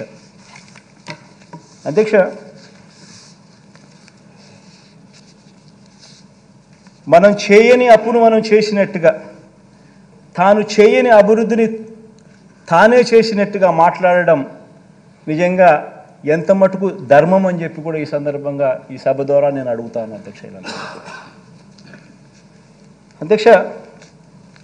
అంతటి ప్రతికూల పరిస్థితిలో కూడా అధ్యక్ష, ఎంతో చిత్తశుద్ధితో, ఎంతో పట్టుదలతో, ఎంతో నిబద్ధతతో అధ్యక్ష రాష్ట్రంలో రైతన్నలకు, రాష్ట్రంలో పిల్లలకు, రాష్ట్రంలో అక్కచెల్లెమ్మలకు, రాష్ట్రంలో అవ్వాతాతలకు, రాష్ట్రంలోని సామాజిక వర్గాల సంక్షేమం కోసం అడుగులు ఏ రకంగా ముందుకు వేశామో ఈ 5 సంవత్సరాల మన పరిపాలనే ఒక నిదర్శనంగా హిస్టరీ విల్ ఆల్వేస్ రిమెంబర్ అని చెప్పి కూడా ఈ సందర్భంగా నేను చెప్తాను.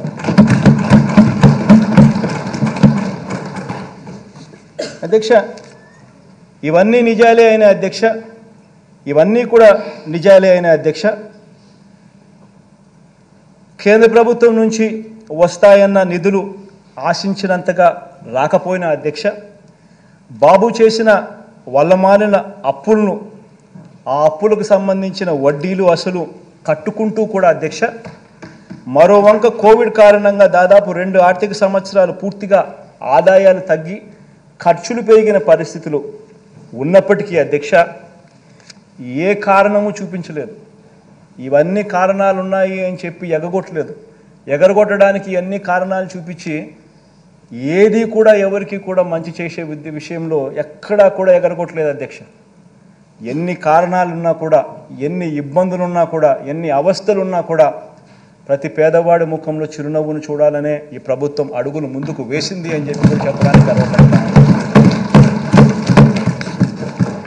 ఇచ్చిన ప్రతి మాట అధ్యక్ష నిలబెట్టుకుంటూ ఏకంగా 99% హామీలను మేనిఫెస్టోలో చెప్పినటువన్నీ కూడా అమలు చేసి ప్రతి మేనిఫెస్టోను కూడా ప్రతి ఇంటికి తీసుకొని పోయి దాన్ని చూపిస్తూ ఈరోజు ఆశీస్సులు అందుకుంటా ఉన్న ప్రభుత్వం మనది మాత్రమే అని చెప్పడానికి కూడా గర్వపడతాను అధ్యక్ష.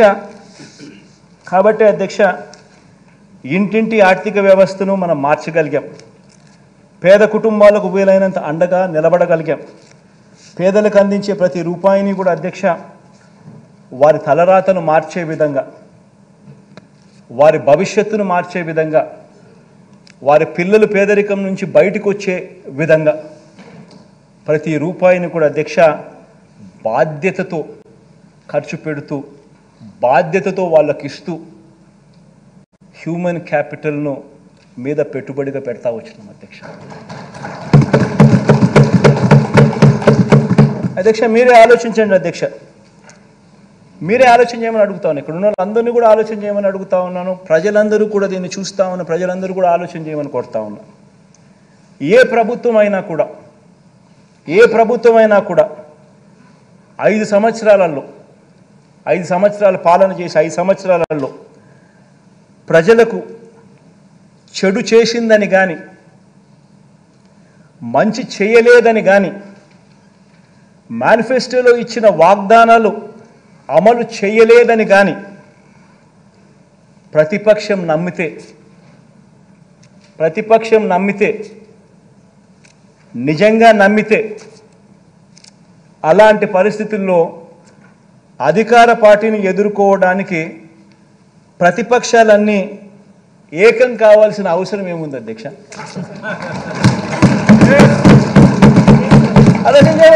అధ్యక్ష నేను ఏకం కావాల్సిన అవసరం ఏముంది అధ్యక్ష? ఎట్టాగో గాలికి ఎగిరిపోతారు. ఏకం కావాల్సిన అవసరం ఏముంది అధ్యక్ష? ఇంతేనా అధ్యక్ష? జాతీయ పార్టీతో కూడా ప్రత్యక్షంగా ఒకరితోనూ, పరోక్షంగా మరొకరితోనూ, జాతీయ పార్టీలతో కూడా అధ్యక్ష అవగాహన కుదుర్చుకొని కుట్రలతో పరువు దక్కించుకోవాల్సిన పరిస్థితిలో ఈరోజు మన ప్రతిపక్షం ఉందంటే దాని అర్థం ఏమిటి అధ్యక్ష? ఆలోచన చేయమని అడుగుతా ఉన్నా. ఇంతమందిని ఏకం చేసి ఇన్ని కుట్రలు పన్ని, ఇన్ని ఈనాడు, ఆంధ్రజ్యోతి, TV5, ఇంతమంది, ఇన్ని పార్టీలు, ఇన్ని కుట్రలు, ఇన్ని కుతంత్రాలు, ఇన్ని పొత్తులు, ఆ పక్క చూస్తే అర్జునుడు ఒకడు. ఆలోచన చేయమని అడుగుతాను అధ్యక్ష. ప్రతిపక్షం బలపడలేదు అధ్యక్ష. అభివృద్ధి చేసిన అధికార పార్టీకి తిరుగు లేదు అధ్యక్ష. దీని అర్థం ఇదే. అందుకనే ఇవన్నీ జరుగుతూ ఉన్నాయి అధ్యక్ష. ప్రజల్లో వారు లేరు కాబట్టి ప్రతిపక్షం కుట్రలను పొత్తులను ఆశ్రయించింది అధ్యక్ష. పొత్తులతో పాటు అబద్ధాలని మోసాలని కూడా నిజంగా ఆశ్రయించడం అన్నిటికన్నా దారుణం అధ్యక్ష. అందుకనే ఈ మధ్య కాలంలో చంద్రబాబు నాయుడు గారు కొత్త వాగ్దానాలతో కొత్త గారడీలు చేస్తూ ఉన్నాడు. అసలు ఎక్కడా లేని కొత్త వాగ్దానాలు అధ్యక్ష. ఈ వాగ్దానాల గురించి మాట్లాడే ముందు అధ్యక్ష ఒక్క విషయం, ప్రతి ఇంట్లో ప్రతి పేద కుటుంబం ప్రతి ఒక్క కుటుంబం కూడా ఆలోచన చేయమని చెప్పి కోరుతా ఉన్నాం. దీని గురించి ఈ వాగ్దానాల గురించి చంద్రబాబు చేసిన వాగ్దానాల గురించి మాట్లాడే ముందు అధ్యక్ష ప్రతి విషయం కూడా ఆలోచన చేయమని అడుగుతాను. ప్రతి ఒక్కరు ఆలోచన చేయమని అడుగుతా ఉన్నాం. చంద్రబాబుకు ఎన్నేళ్ళని? చంద్రబాబు నాయుడు వయసు 75. ఇది వెరీ ఇంపార్టెంట్ అధ్యక్ష. చంద్రబాబు రాజకీయాల్లోకి వచ్చి ఎన్నేళ్ళు అయింది అధ్యక్ష? 45 ఏళ్ళు అధ్యక్ష. చంద్రబాబు మొదటిసారి సీఎం అయ్యి ఎన్నేళ్ళు అయింది అధ్యక్ష? దాదాపు 30 సంవత్సరాలు అధ్యక్ష. మరి ఇన్నేళ్ల తర్వాత కూడా అధ్యక్ష, ఇన్ని సంవత్సరాల తర్వాత కూడా 3 సార్లు సీఎం అయిన తర్వాత కూడా అధ్యక్ష, 3 సార్లు సీఎం అయిన తర్వాత కూడా అధ్యక్ష, ఇంకా ఇప్పటికి కూడా ఇంకా ఇది చేశా కాబట్టి నాకు ఓటేయండి అని ఆయన నోట్లో నుంచి రావడం లేదు అధ్యక్ష. ఇప్పుడు కూడా ఏమంటున్నాడు అధ్యక్ష, నాకు మరోసారి ఛాన్స్ ఇస్తే నేను అది చేస్తా ఇది చేస్తా అని చెప్తున్నాడు అధ్యక్ష. ఈ రోజుకి కూడా అధ్యక్ష ప్రతి పేద కుటుంబం అధ్యక్ష, ప్రతి సమావేశంలో ప్రతి ఒక్కరూ కూడా ఈ విషయంగా ఆలోచన చేయాలి, ఈ విషయంగా చర్చ జరగాలి అధ్యక్ష. ఇన్నేళ్ల తర్వాత కూడా చంద్రబాబు గారి పేరు చెబితే ఇన్ని సంవత్సరాల తర్వాత 3 సార్లు ముఖ్యమంత్రి, 14 ఏళ్ళు ముఖ్యమంత్రిగా పరిపాలన చేశాడు. ఇంతకుముందు నేను చెప్పినట్టుగా 75 ఏళ్ళ వయసు, 45 ఏళ్ళ రాజకీయ జీవితం, 30 ఏళ్ళ కిందట నేను ముఖ్యమంత్రి అయినాడు. ఇన్ని సంవత్సరాల తర్వాత ఈ రోజుకి కూడా చంద్రబాబు పేరు చెబితే గుర్తుకొచ్చే కనీసం ఒక్క స్కీమ్ అయినా ఉందా అని చెప్పి ప్రతి ఒక్కరూ ఆలోచన చేయాలి. ఆయన పేరు చెప్తే అధ్యక్ష, ఆయన పేరు చెప్తే ఈ రోజుకి కూడా గుర్తుకొచ్చే ఒక్క స్కీము లేదు. కానీ ఆయన పేరు చెబితే మాత్రం ఇవాళటికి కూడా గుర్తుకొచ్చేది ఇవాళటికి కూడా అధ్యక్ష ఎన్టీ రామారావును వెన్నుపోటు ఎవడు పొడిచాడు అని అంటే గుర్తుకొచ్చే పేరు ఫస్ట్ చంద్రబాబు నాయుడు. ప్రజలను ఎవరు వెన్నుపోటు పొడిచారంటే గుర్తుకొచ్చే పేరు చంద్రబాబు నాయుడు.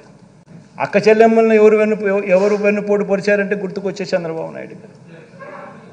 2000 రూపాయల నిరుద్యోగ వృత్తి తర్వాత ఇవ్వకోకుండా ఎగరగొట్టింది ఎవరంటే ఇప్పటికీ చంద్రబాబు. బ్యాంకుల్లో పెట్టిన బంగారం రైతులకు ఇప్పిస్తానని చెప్పింది ఎగరగొట్టింది ఎవరంటే చంద్రబాబు. రైతులకు రుణమాఫీ అని చెప్పి ఎగరగొట్టింది ఎవరంటే ఇప్పటికీ చంద్రబాబు. గుర్తుకొచ్చేటివి అధ్యక్ష ఇవన్నీ, నేను చెప్పేటివన్నీ కూడా అధ్యక్ష. బాబు పేరు చెప్తే అధ్యక్ష గుర్తుకొచ్చే స్కీమ్ ఒకటంటే ఒకటైనా ఉందా అని అడుగుతా ఉన్నాను. ప్రతి కుటుంబంలోనూ ఈ చర్చ జరగాలి అధ్యక్ష. చంద్రబాబు అధ్యక్ష మీ సామాజిక వర్గాలకు చేసిన మేలు ఏమన్నా ఉందా అని కూడా ప్రతి సామాజిక వర్గంలో కూడా చర్చ జరగాలి అధ్యక్ష. ఎందుకంటే ప్రతి సామాజిక వర్గాన్ని మోసం చేశాడు. అసలు ఆయన మేనిఫెస్టో వచ్చింది అని అంటే అధ్యక్ష ఇంతలా బుక్ వస్తుంది. ఆ బుక్లో ఒక్కొక్క పేజీలో ఒక్కొక్క సామాజిక వర్గానికి ఇన్ని హామీలను పెడతాడు. ఎన్నికలు అయిపోయిన తర్వాత ఆ బుక్ ఆ మేనిఫెస్టో ఎక్కడికి పోతుందంటే చెత్తబుట్టలోకి వెళ్ళిపోతుంది. ఆ మేనిఫెస్టో ఎక్కడుందని చెప్పి నెట్లో ఎతికినా కూడా ఎక్కడ కనిపించదు. కనీసం నెట్లో కూడా దాన్ని కనపడకుండా చేసేస్తారు. ఏ సామాజిక వర్గానికి కూడా తను చేసింది ఏమిటి అని అంటే కూడా కనీసం చెప్పుకునేదానికి ఏమీ లేని అధ్వానమైన పరిస్థితిలో ఆయన పాలన సాగింది. ప్రతి ఇంట్లో ఈ చర్చ జరగాలి అధ్యక్ష. బాబు పేరు చెప్తే అధ్యక్ష ఏ గ్రామానికైనా తాను వెళ్ళి ఇన్ని సంవత్సరాలు ముఖ్యమంత్రి ఇన్ని బ్యాక్గ్రౌండ్ అంతా చెప్పిన, 75 ఏళ్ళ వయసు అని చెప్పినాను, 30 ఏళ్ళు కిందట ముఖ్యమంత్రి అని చెప్పినాను, 3 సార్లు ముఖ్యమంత్రి అయినాడు అని చెప్పినాను, 14 ఏళ్ళు పాలన అని చెప్పినాము. ఇన్ని చెప్పిన తర్వాత అధ్యక్ష ఏ గ్రామంలో అయినా కూడా ఆయన అక్కడికి వెళ్ళి నిలబడి నా హయాంలో నా ప్రభుత్వంలో ఇది నేను చేశా అని చెప్పి అనుకుంటే కనీసం ఒకటన్నా ఒక బిల్డింగ్ అన్నా కనిపిస్తుందని అడుగుతున్నా. ఒక స్కూలు కనిపించదు, ఒక హాస్పిటల్ కనిపించదు, ఒక బిల్డింగ్ కనిపించదు. పైగా స్కూళ్ళన్నీ నిర్వీర్యం.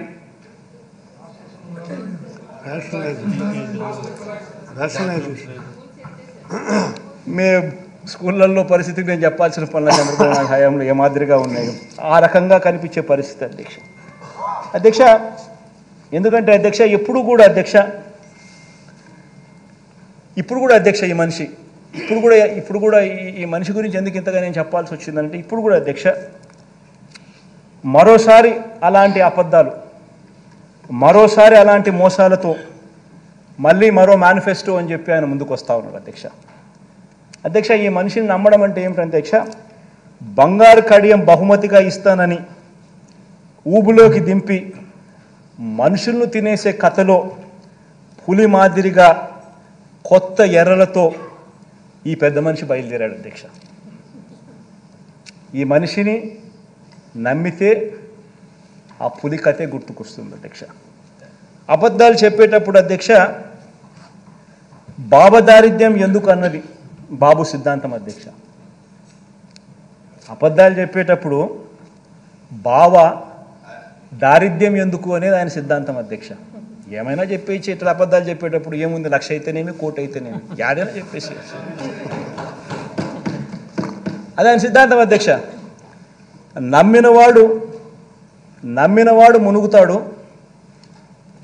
నమ్మించిన వాడు దోచుకోగలుగుతాడు. ఇది ఆయన సిద్ధాంతం అధ్యక్ష.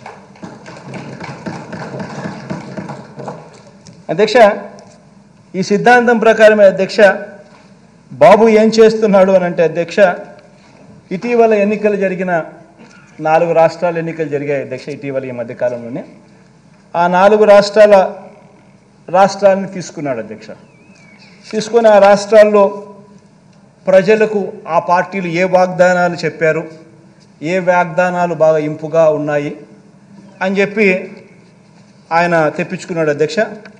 అందులో నుంచి ఒక 6 డజన్ తీసుకున్న అధ్యక్ష వేరే రాష్ట్రాల్లో ఎలాగో ఈయన మాటలు నమ్మరు కాబట్టి మన రాష్ట్రంలో పేదలకు కూడా వేరే రాష్ట్రాల్లో ఎలాగో అక్కడ వాళ్ళ ప్రజలు ఆ పార్టీలకు చెప్పిన వాళ్ళు నమ్మినారు కాబట్టి ఏదో బాగున్నాయని చెప్పి ఈయన కూడా మెంటల్గా ప్రిపేర్ అయ్యి మన రాష్ట్రంలో కూడా అధ్యక్ష పేదలను నమ్మించడం కోసం, మళ్ళీ మోసం చేయడం కోసం అలాంటి కార్యక్రమాలే మన రాష్ట్రంలోకి తీసుకొచ్చేదానికి ఇదే మనిషి చంద్రబాబు నాయుడు గారు ఆ 6 డజన్ హామీలను తీసుకొచ్చారు అధ్యక్ష. హైదరాబాద్లో కూర్చున్నాడు అధ్యక్ష, ఇంట్లో నుంచి కాలు బయట పెట్టలేదు, కేవలం హైదరాబాద్లో కూర్చున్నాడు, ఇంట్లో కూర్చున్నాడు. వాగ్దానాలన్నీ మిగతా 4 రాష్ట్రాల్లో ఎవడోడు ఏమేమి వాగ్దానాలు చేశాడని చెప్పి చూసుకున్నాడు. ఒక 6 డజన్ వాగ్దానాల నుంచి తీసుకొచ్చాడు. ఆ వాగ్దానాలన్నీ కూడా కిచిడి చేసి దాన్ని ఒక మేనిఫెస్టో రూపంలో తీసుకొచ్చాడు అధ్యక్ష. ఈ కిచిడి వండి ప్రజలకు నిజంగా చిత్తశుద్ధి లేదు, ప్రజల మీద చిత్తశుద్ధి లేదు, ఇవన్నీ నిజంగా అమలు చేస్తామా, నిజంగా చేయమా, చేసే అవకాశం ఉందా, పరిస్థితులు ఉన్నాయా, ఆలోచనలు లేవు. కేవలం మోసం చేయడానికి ఏది చెప్పాలా, ఏది చెప్తే ప్రజలను ఈజీగా నమ్మించగలుగుతాం అనే ఒక్క దిక్కుమాలిన ఆలోచనలతో అడుగులు ముందుకు పడతా ఉన్నాయి అధ్యక్ష. మరో వంక అధ్యక్ష, అంతకుముందే అధ్యక్ష పేదలకు సంక్షేమ పథకాలు జగన్ ఎక్కువగా ఇచ్చేస్తున్నాడని, ఇది నిజంగా దిస్ ఇస్ వెరీ ఇంపార్టెంట్ అధ్యక్ష. ఎందుకనంటే ఈ మాదిరిగా తను కిచిడి తయారు చేసేటప్పుడు మరో వంక ఒకసారి గమనించినట్టయితే అంతకుముందే పేదలకు సంక్షేమ పథకాలు జగన్ ఎక్కువగా ఇస్తున్నాడని, ఇలా ఇవ్వటం సరికాదని, సంక్షేమ పథకాల వల్ల అభివృద్ధి ఆగిపోతుందని, రాష్ట్రం శ్రీలంక అయిపోతుందని, జగన్ మాదిరిగా డీబీటీ చేస్తే రాష్ట్రం శ్రీలంక అయిపోతుందని ఇదే చంద్రబాబును మోస్తా ఉన్న ఇదే ఈనాడు, ఇదే ఆంధ్రజ్యోతి, ఇదే TV5 ఇదే రాతలు రాసి ఎన్నికల దగ్గరకు వచ్చేసరికి జగన్ ఇంత చెప్పినాడా, నేను ఇంత చెప్తాను అని చెప్పి ఏకంగా మీరు మోసాలు చేసేదానికోసం ఇన్ని చేస్తూ ఉంటే ఆలోచన చేయమని అడుగుతాను అధ్యక్ష. ప్రతి కుటుంబం కూడా దీంట్లో చర్చ జరగాల. అంటే వీళ్ళకి సిన్సియారిటీ ఎక్కడుంది, వీళ్ళకి చిత్తశుద్ధి ఎక్కడుంది, వీళ్ళకి నిజాయితీ ఎక్కడుంది, ఏదన్నా ఒకటి చెప్తే చేస్తారా అని ప్రజలు నమ్మడానికి వీళ్ళలో ఎక్కడ ఉంది నిబద్ధత అని చెప్పి ప్రతి ఒక్కరు కూడా ఆలోచన చేయాలి అధ్యక్ష. వీళ్ళు ఏ ఒక్కరూ కూడా అధ్యక్ష అధికారం అన్నది కేవలం ప్రజలకు మంచి చేయడం కోసం వీళ్ళు ఉపయోగపెట్టుకునే దానికోసం రావడం లేదు అధ్యక్ష అధికారంలోకి. వీళ్ళకి అధికారం ఎందుకు కావాలి అని అంటే ప్రజలను మోసం చేయడానికి, వీళ్ళు దోచుకొని పంచుకునే దానికోసం మాత్రమే అధికారం వీళ్ళకి కావాలి అధ్యక్ష. చంద్రబాబు నాయుడు గారు ఏం హిస్టరీ అయినా గమనించినా కూడా అదే కనిపిస్తుంది అధ్యక్షగా. ఏ మేనిఫెస్టో అయినా చంద్రబాబు నాయుడు గారిని తీసుకోండి. 1994లో చంద్రబాబు నాయుడు గారు తన మేనిఫెస్టోలో చెప్పిన మేనిఫెస్టో తీసుకున్నా ఇవే మోసాలే కనిపిస్తాయి, ఇవే మోసాలే కనిపిస్తాయి. 1999లో తాను ఇచ్చిన మేనిఫెస్టో గమనించినా ఇటువంటి మోసాలే కనిపిస్తాయి. ఇక లేటెస్ట్గా 2014 అయితే అందరికీ బాగా గుర్తుంటాయి. ఆ 2014లో ఇచ్చిన మేనిఫెస్టో మన అందరికీ కూడా గుర్తుంటుంది, ప్రజలందరికీ కూడా గుర్తుంటుంది. ఆ మేనిఫెస్టో కూడా చూస్తే కూడా అవే కనపడతాయి. ఆయన తొలి సంతకాలు అధ్యక్ష, ఆయన తొలి సంతకాలు సామాజిక వర్గాలకు ఇచ్చిన వాగ్దానాలు, రైతులకు ఇచ్చిన వాగ్దానాలు, అక్క చెల్లెమ్మలకు ఇచ్చిన వాగ్దానాలు, పిల్లలకి ఇచ్చిన వాగ్దానాలు, నిరుద్యోగులకు ఇచ్చిన వాగ్దానాలు, ఇలా మొత్తంగా 650 వాగ్దానాలతో మేనిఫెస్టో రిలీజ్ చేసి అందులో కనీసం 10% కూడా అమలు చేయకుండా ఆ మేనిఫెస్టో ఎక్కడుంది అని చెప్తే దాన్ని కూడా కనిపించుకోకుండా వెబ్సైట్లలో నుంచి తీసేసే పరిస్థితిలోకి పోయినాడు అని అంటే ఇలాంటి వ్యక్తి 2024 ఎన్నికల్లో ఇలాంటి వ్యక్తిని నమ్మడం కరెక్టేదా అని చెప్పి ప్రతి ఒక్కరూ ఇంట్లో ఆలోచన చేసుకోవాలి అధ్యక్ష.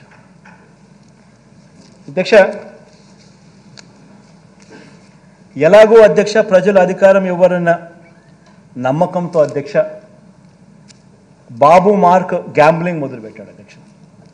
ఎట్టాగో ప్రజల అధికారంలోకి ఈయనకి ఇవ్వరు, ఈయన అధికారంలోకి వచ్చేది లేదు, ప్రజలు ఎలాగో ఈయన నమ్మరు కాబట్టి చెప్పే మాటలు గ్యాంబ్లింగ్ తరహాలో చెప్పడం మొదలుపెట్టాడు అధ్యక్ష. వేరే రాష్ట్రాల్లో పనిచేసిన వాగ్దానాలన్నీ కూడా పట్టుకొని ప్యాకాటకు దిగాడు అధ్యక్ష.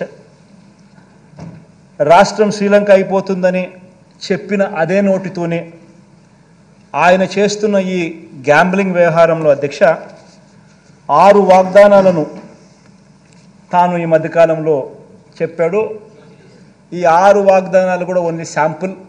ఈ 6 వాగ్దానాలు ఇంకా ఈ 6 వాగ్దానాలకు ఇంకా అదనపుగా చాలా వస్తాయి అని చెప్పి కూడా చెప్పాడు అధ్యక్ష. నేను ఒకసారి ఇక్కడ ప్రతి ఒక్కరికి కూడా ఆలోచన చేయమని అడుగుతా ఉన్నాను. స్లైడ్ నెంబర్ 13 ఒకసారి ప్రజెంటేషన్ చేయమా అధ్యక్ష. ఇది మన పార్టీకి సంబంధించింది అధ్యక్ష. మన పార్టీకి సంబంధించి అధ్యక్ష ఈ 5 సంవత్సరాలలో డీబీటీ అయితే నేరుగా బటన్ నొక్కి అక్క చెల్లెమ్మల కుటుంబాల ఖాతాలోకి పంపించడం అయితేనేమి, నాన్ డీబీటీ అంటే నేను చెప్పినట్టుగా ఇంతకుముందు ఇళ్ల స్థలాలు, ఇళ్ల పట్టాలు, ఈ సంపూర్ణ పోషణం, గోరుముద్ద, విద్యా కానుక ఇటువంటివి అయితేనేమి, ఇవన్నీ కూడా ఒకసారి హౌస్ సైట్స్ ఇటువంటివన్నీ కూడా గమనిస్తే అధ్యక్ష రాష్ట్ర ప్రభుత్వం ఖర్చు ఎంత చేసింది అని చెప్పి గమనించినట్టయితే అధ్యక్ష హౌస్ సైట్స్ కూడా అధ్యక్ష మార్కెట్ విలువ తీసుకోలేదు. రాష్ట్ర ప్రభుత్వం ఎంతైతే డబ్బు ఖర్చు పెట్టిందో దాని విలువ తీసుకున్నాం. మార్కెట్ విలువ తీసుకుంటే దాని విలువ ఇంకా ఎక్కువ ఉంటుంది, అది వేరే విషయం. ఎంత ఖర్చు పెట్టామని చెప్పి చూసుకుంటే అధ్యక్ష దాదాపుగా 2,55,000 కోట్లు డీబీటీగా పెట్టినాము, మరో 1,07,000 కోట్లు నాన్ డీబీటీగా పెట్టినట్టు క్లియర్ కట్గా అకౌంట్స్ సహా కనిపిస్తూ ఉంటుంది.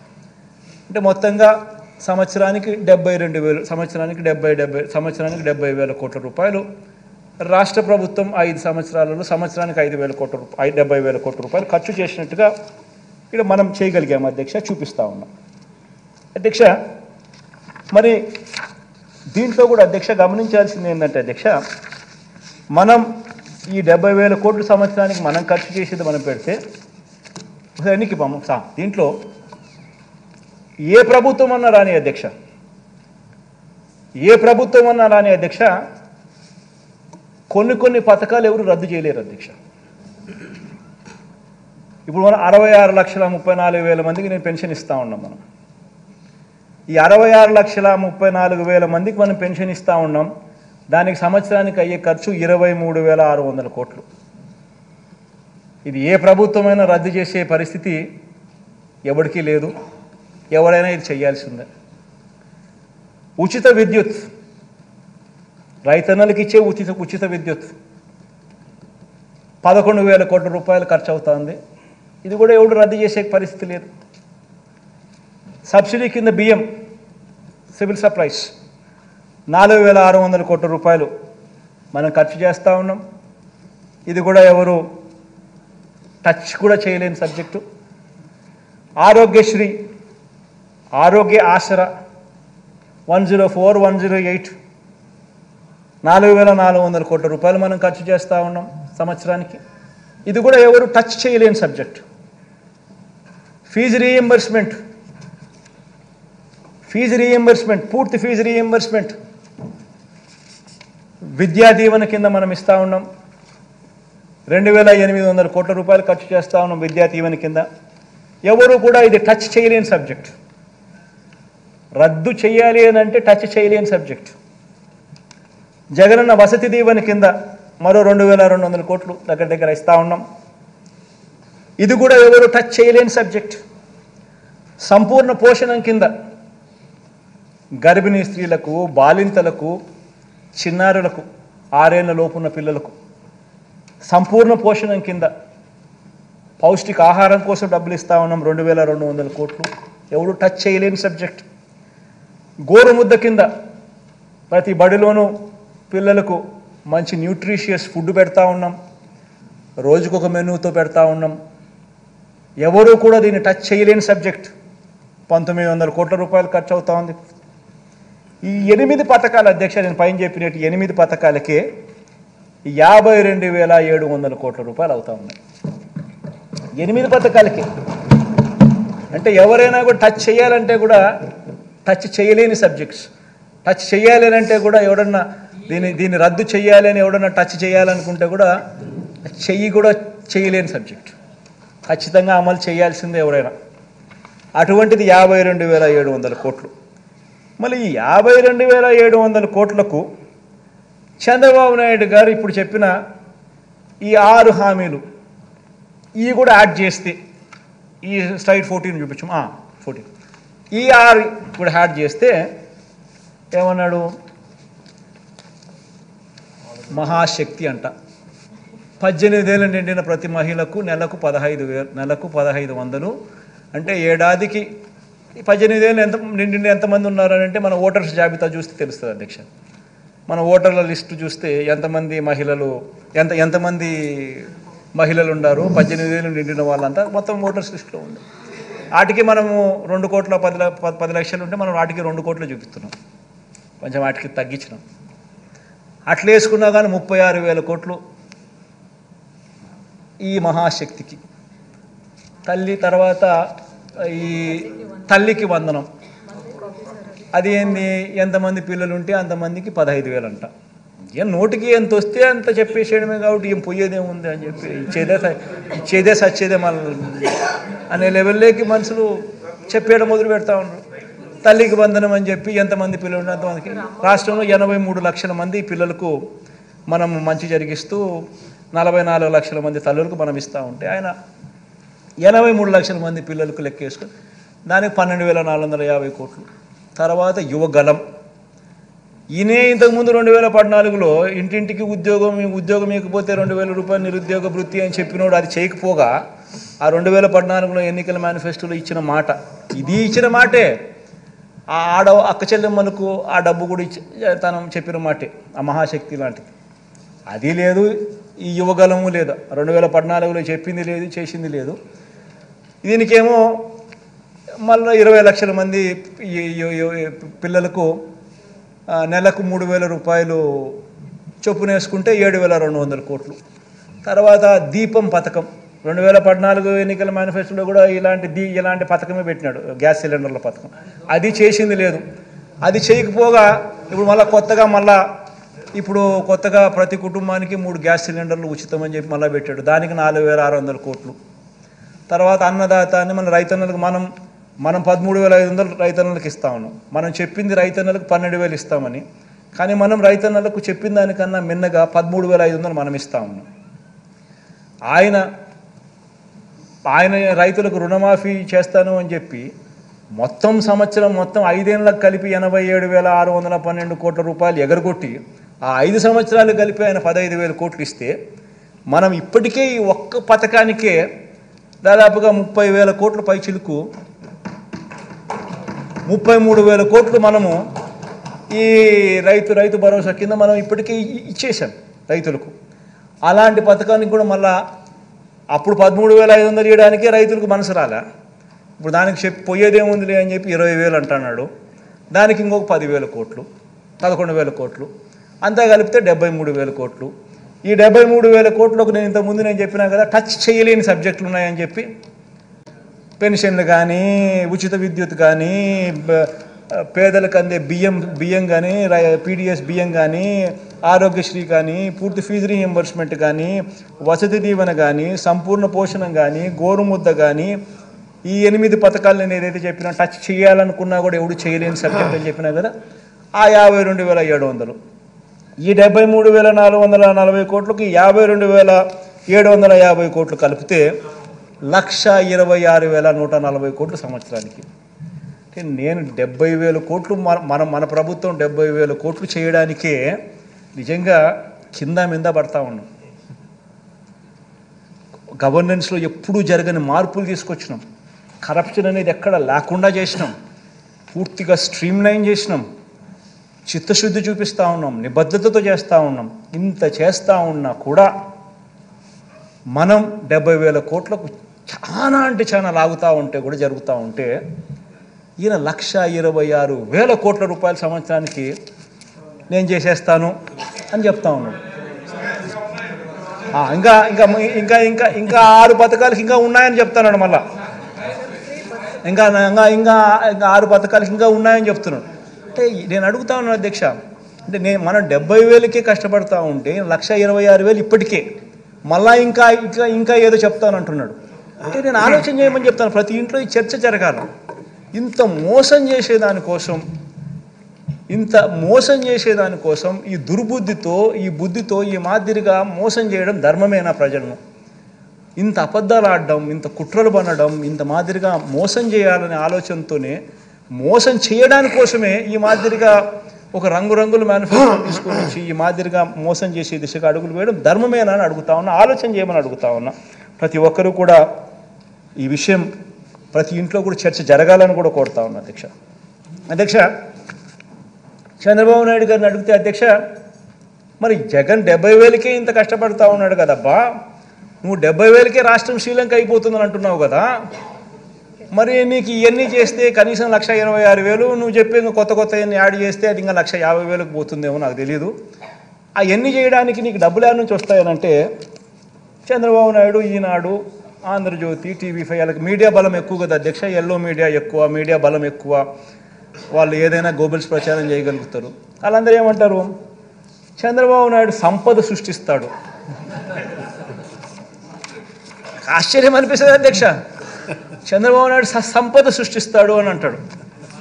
సరే పోనీ సంపద సృష్టించే కార్యక్రమం ఆయన కొత్తగా ముఖ్యమంత్రి ఇప్పుడు ఫస్ట్ టైం కావడం లేదు కదా, ఆయన ఫస్ట్ టైం ముఖ్యమంత్రి కావడం లేదు కదా. ఆయన సంపద అనేది ఆయన 14 ఏళ్లలో ఆయన సంపద సృష్టించుంటారు కదా.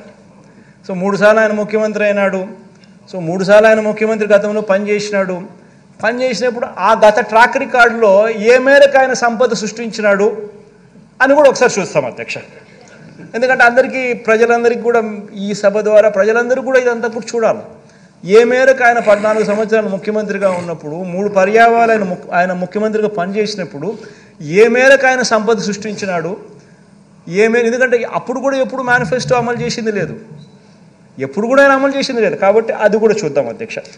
ఏ మేరకు చంద్రబాబు నాయుడు గారు సంపద సృష్టించిన ట్రాక్ రికార్డ్ ఏమిటి అని చూద్దాం అధ్యక్ష. ఇది ఒకసారి గమనించినట్టయితే అధ్యక్ష, రాష్ట్రం అధ్యక్ష ఆయన ముఖ్యమంత్రి కాక మునుపు వరకు 1993 దాకా కూడా రాష్ట్రం రెవెన్యూ సర్ప్లస్ అధ్యక్ష. ఈయన ముఖ్యమంత్రి అయిన పీరియడ్ అధ్యక్ష 1994 నుంచి ఏ సంవత్సరమైనా తీసుకో అధ్యక్ష, మచ్చుకు 10 సంవత్సరాలు చూపిస్తున్నా అధ్యక్ష. ఇక్కడ కనబడుతుంది ఊరికి నెంబర్స్, ఎందుకంటే అది కూడా పెట్టామనంటే ఇంక యాటికాటుకు పేపర్ పెరిగిపోతుంది కాబట్టి ఊరికి మచ్చుకు 10 సంవత్సరాలు చూపిస్తా ఉన్నాం అధ్యక్ష. ఏ సంవత్సరం అన్నా చూసుకో అధ్యక్ష, చంద్రబాబు నాయుడు గారు ముఖ్యమంత్రి అయితే అధ్యక్ష రాష్ట్రం రెవెన్యూ డెఫిసిట్. మళ్ళీ చంద్రబాబు నాయుడు గారు ముఖ్యమంత్రి 2004-05 దిగిపోయినాడు అధ్యక్ష. 2005-06 నుంచి దివంగత నేత నాన్నగారు ముఖ్యమంత్రి అయినాడు అధ్యక్ష, రాష్ట్రం రెవెన్యూ సర్ప్లస్. మళ్ళీ 2014-15 చూసుకున్న అధ్యక్ష చంద్రబాబు నాయుడు ముఖ్యమంత్రి అయినాడు, మళ్ళీ రెవెన్యూ డెఫిసిట్. మళ్ళీ రెవెన్యూ డెఫిసిట్ ప్రతి సంవత్సరము కనిపిస్తూ ఉన్నప్పుడు, ఏ సంవత్సరం చూసినా రెవెన్యూ డెఫిసిటే కనిపిస్తూ ఉన్నప్పుడు మరి సంపద ఎక్కడ సృష్టించాడో అని అడుగుతా ఉన్నా. నిజంగా సంపదే సృష్టించి ఉంటే ఏ స్కీము ప్రజల కోసం అమలు చేయని రోజుల్లో అధ్యక్ష ఇవన్నీ సృష్టించి ఉంటే, ఏ స్కీము ప్రజల కోసం అమలు చేయని పీరియడ్లో అధ్యక్ష, ఆ పీరియడ్లో కూడా రెవెన్యూ ఎక్స్పెండిచర్ కొరకే అప్పులు చేయాల్సిన దుస్థితిలో ఆయన పాలన సాగింది అని అంటే ఎక్కడ సృష్టించాడు ఆయన సంపద అని చెప్పి నేను అడుగుతా ఉన్నాను అధ్యక్ష. అధ్యక్ష పోనీ ఇంకొక స్లైడ్ చూస్తాం అధ్యక్ష, ఇంకొక ఉదాహరణ కూడా చూపిస్తాను అధ్యక్ష. ఇంకొక ఉదాహరణ కూడా చూద్దాం.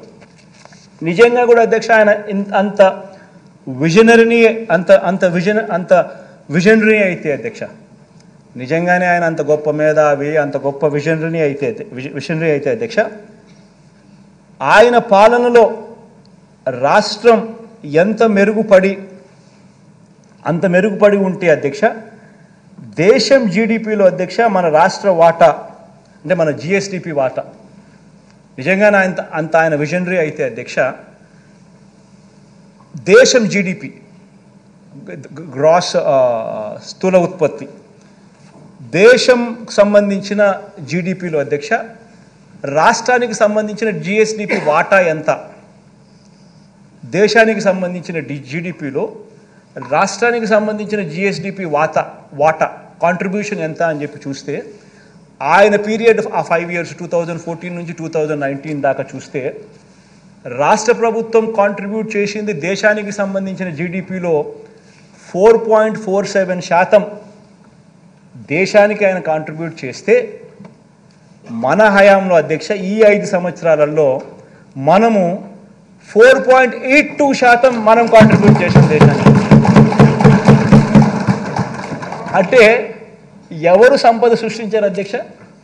అంతో ఇంతో ఈ లెక్కలు చూస్తే అంతో ఇంతో దేశానికైనా రాష్ట్రానికైనా మనమే సంపద సృష్టించినట్టుగా క్లియర్గా కనిపిస్తాం. అది కూడా ఏంది అధ్యక్ష, కోవిడ్. అది కూడా అధ్యక్ష కోవిడ్ 2 సంవత్సరాలు రాష్ట్రానికి సంబంధించిన ఆదాయాలు తగ్గడం, ఖర్చులు పెరగడం, ఇన్స్పైట్ ఆఫ్ చంద్రబాబు నాయుడు ఆయన చేసిన అప్పులను సర్వీస్ చేసుకుంటూ రావడం, ఇన్స్పైట్ ఆఫ్ దట్ మనం బటన్ నొక్కడం, నేరుగా అక్కచెల్లెమ్మల ఖాతాల్లోకి ఇంత మంచి చేసే విధంగా ఇన్ని స్కీమ్స్ అమలు చేయడం, ఇన్స్పైట్ ఆఫ్ దట్ ఆయన హయాంలో ఏ స్కీము లేదు, ఏ బటను లేదు, ఏ మంచి చేసింది లేదు.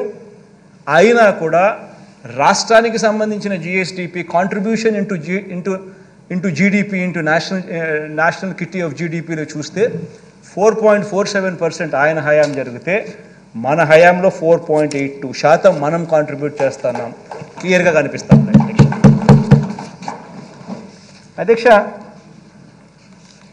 మనసు లేని నాయకుడు అధ్యక్ష, మోసం చేసే నాయకుడు అధ్యక్ష, కేవలం వాగ్దానాలు మాత్రమే చేస్తాడు అధ్యక్ష. మనసున్న ప్రభుత్వం అధ్యక్ష, మాట ఇస్తే అమలు చేసే ప్రభుత్వం అధ్యక్ష, నిజాలు చెబుతుంది. ఇది ఆయనకు మనకు ఉన్న తేడా అధ్యక్ష. బాబుకు అధ్యక్ష వాగ్దానాలు అమలు చేసే ఉద్దేశం లేదు, అమలు చేసిన చరిత్ర అంతకన్నా లేదు అధ్యక్ష. చంద్రబాబు మేనిఫెస్టో అధ్యక్ష, ఏ ఒక్కరైనా నమ్మటము అని అంటే బంగారు కడియం ఇస్తా అన్న పులిని నమ్మటమే అధ్యక్ష. చంద్రబాబు నాయుడు గారి నమ్మడం కానీ ఆయన మేనిఫెస్టోని కానీ నమ్మటమైన కూడా అధ్యక్ష. అధ్యక్ష ఇదే గౌరవ సభలో అధ్యక్ష నేను ఇంకా కొన్ని విషయాలు చెప్పాలనుకుంటున్నాను అధ్యక్ష. అధ్యక్ష రాష్ట్ర ప్రజలకు అధ్యక్ష నేను చెప్పే ఈ విషయం చాలా ఇంపార్టెంట్ అధ్యక్ష. రాష్ట్ర ప్రజలకు కూడా అధ్యక్ష వినమ్రంగా కూడా అధ్యక్ష ఈ విషయాలు తెలియజేస్తా ఉన్నా. 2014లో అధ్యక్ష ఇదే చంద్రబాబు నాయుడు గారి కూటమికి మన వైఎస్ఆర్ కాంగ్రెస్ పార్టీకి వచ్చిన ఓట్ల తేడా ఎంత అని గమనిస్తే అధ్యక్ష మనకు దాదాపుగా 45% ఓట్ షేర్ మనకు వస్తే మనకన్నా దాదాపుగా 1% ఓట్ షేర్తో చంద్రబాబు నాయుడు గారు గవర్నమెంట్ ఫామ్ చేయడం మనం చూసాం అధ్యక్ష. మనకు చంద్రబాబు నాయుడు గారి కూటమికి తేడా వాళ్ళందరూ కలిసి మన మీద దాడి చేసినారు. మనం ఒక్కళ్ళమే ఇటువైపు నుండి మనం పోటీ చేసినాం. అయినా కూడా వాళ్ళందరికీ 46% వాళ్ళకు వస్తే 45% మనకు వచ్చింది దాదాపుగా. వాళ్ళకు మనకు తేడా దాదాపుగా 1% తేడాతో మనం ప్రతిపక్షంలో కూర్చోవాల్సి వచ్చింది. అప్పట్లో నాతో చాలామంది అన్నారు అధ్యక్ష ఎన్నికలకు ముందు మనం కూడా 87,612 కోట్ల రూపాయలు రుణమాఫీ చంద్రబాబు నాయుడు చెప్తున్నాడు కదా మనం కూడా చెప్పేద్దాము, చెప్పేస్తే గవర్నమెంట్లోకి వచ్చేస్తాం, మళ్ళీ సంగతి మళ్ళీ చూస్తాంలే అని చెప్పి చాలామంది నాతో అన్నారు. చాలామంది అన్నారు అధ్యక్ష. ఇన్ఫ్యాక్ట్ అంటే అందరూ నా శ్రేయోభిలాషులే, ఎవరు అన్యాయస్తులు కాదు. నా శ్రేయోభిలాషులే నన్ను ముఖ్యమంత్రిగా సీట్లో చూడడానికి సంతోషపడే నా శ్రేయోభిలాషులే, మన పార్టీకి శ్రేయోభిలాషులే. నేను అన్నా అధ్యక్ష చెయ్యలేనిది చెప్పకూడదు, మాట ఇస్తే తప్పకూడదు అని చెప్పి. అధ్యక్ష ఆ ఒక్క మాట నేను అబద్ధం చెప్పని కారణంగా, ఆ ఒక్కరోజు నేను అధర్మం చేయని కారణంగా 1%తో 5 సంవత్సరాలు నేను ప్రతిపక్షంలో కూర్చోవాల్సి వచ్చింది అధ్యక్ష. ఇది రియాలిటీ అధ్యక్ష. ఒక అబద్ధం చెప్పిందంటే జగన్ ముఖ్యమంత్రి అయి ఉండేవాడు, అధికారంలో జగన్ ఉండేవాడు, చంద్రబాబు నాయుడు ప్రతిపక్షంలో ఉండేవాడు. జగన్ ఒక అబద్ధం చెప్పలా, చేయలేనని చెప్పాడు, మాట మీద తాను నిలబడతాడు అన్న ఒకే ఒక్క అంశం మీద జగన్ అబద్ధం చెప్పలా, 5 సంవత్సరాలు ప్రతిపక్షంలో కూర్చున్నాను. కానీ అధ్యక్ష నేను ఈరోజు కూడా చెప్తా ఉన్నా, ఈరోజు కూడా నాకు రిగ్రెట్ లేదు అధ్యక్ష. ఈ రోజు కూడా నేను వెనక్కి పోయి ఆ పీరియడ్లో మళ్ళీ ఒకసారి రీవిజిట్ చేసి ఈరోజు నువ్వు ప్రతిపక్షంలో కూర్చున్నావు కాబట్టి మళ్ళీ ఆ రోజు మళ్ళీ రీవిజిట్ చేసి మళ్ళీ అబద్ధం నువ్వు చెప్తావా అని అడిగితే ఈ రోజు కూడా నేను చెప్తాను అధ్యక్ష, నా నోట్లో నుంచి అబద్ధాలు రావనే చెప్తాను.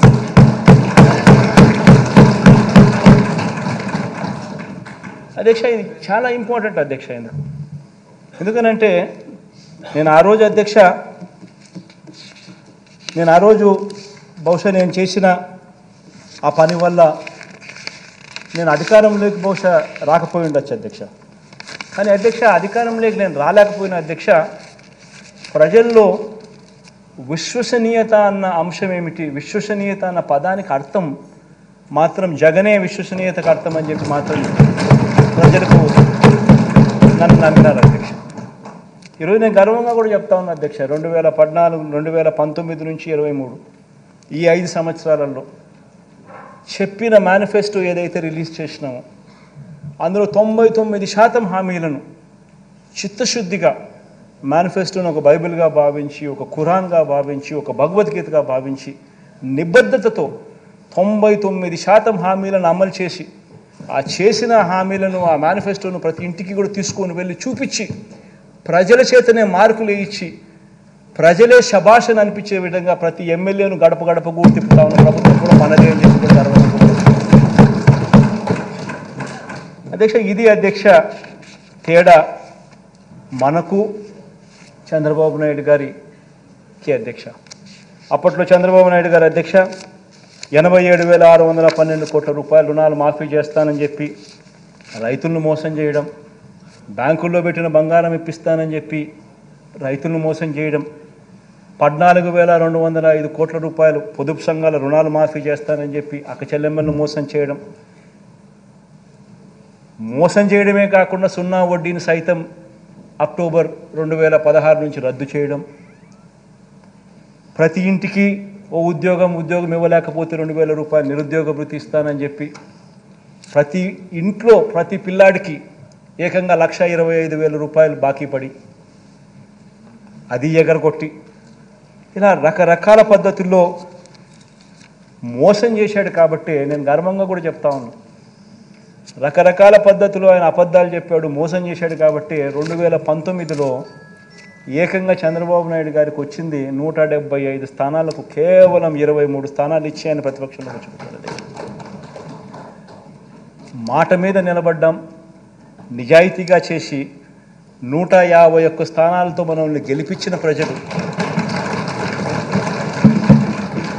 ఆ మాట మీద మనం నిలబడ్డాం కాబట్టే డే 1 నుంచి ఆ చిత్తశుద్ధిని చూపించాం, కాబట్టి డే 1 నుంచి ఆ నిబద్ధత మనం చూపించాం. కాబట్టే అధ్యక్ష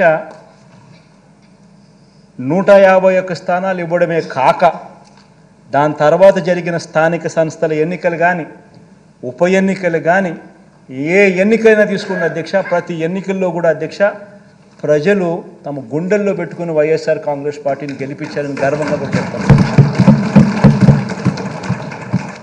అధ్యక్ష. కాబట్టి అధ్యక్ష నేను చెప్తా ఉన్నాను, విశ్వసనీయత అన్నది ఎప్పటికైనా గెలుస్తుంది అధ్యక్ష.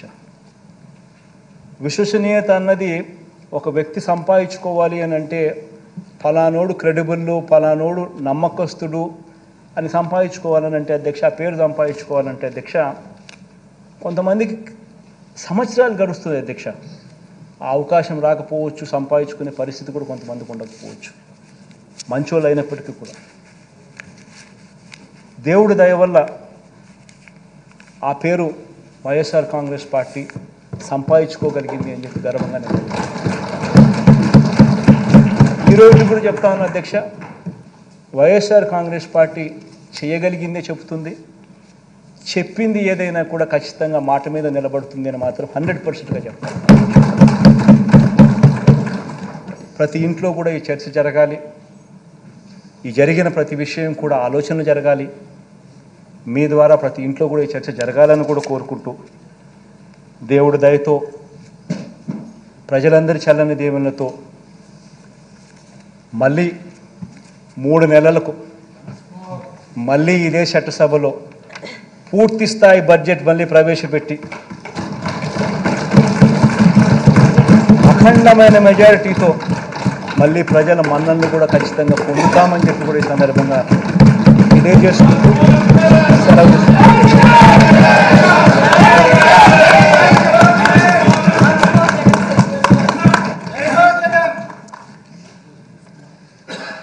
The question is that the following motion moved by T.J.R. Sudhakar Babu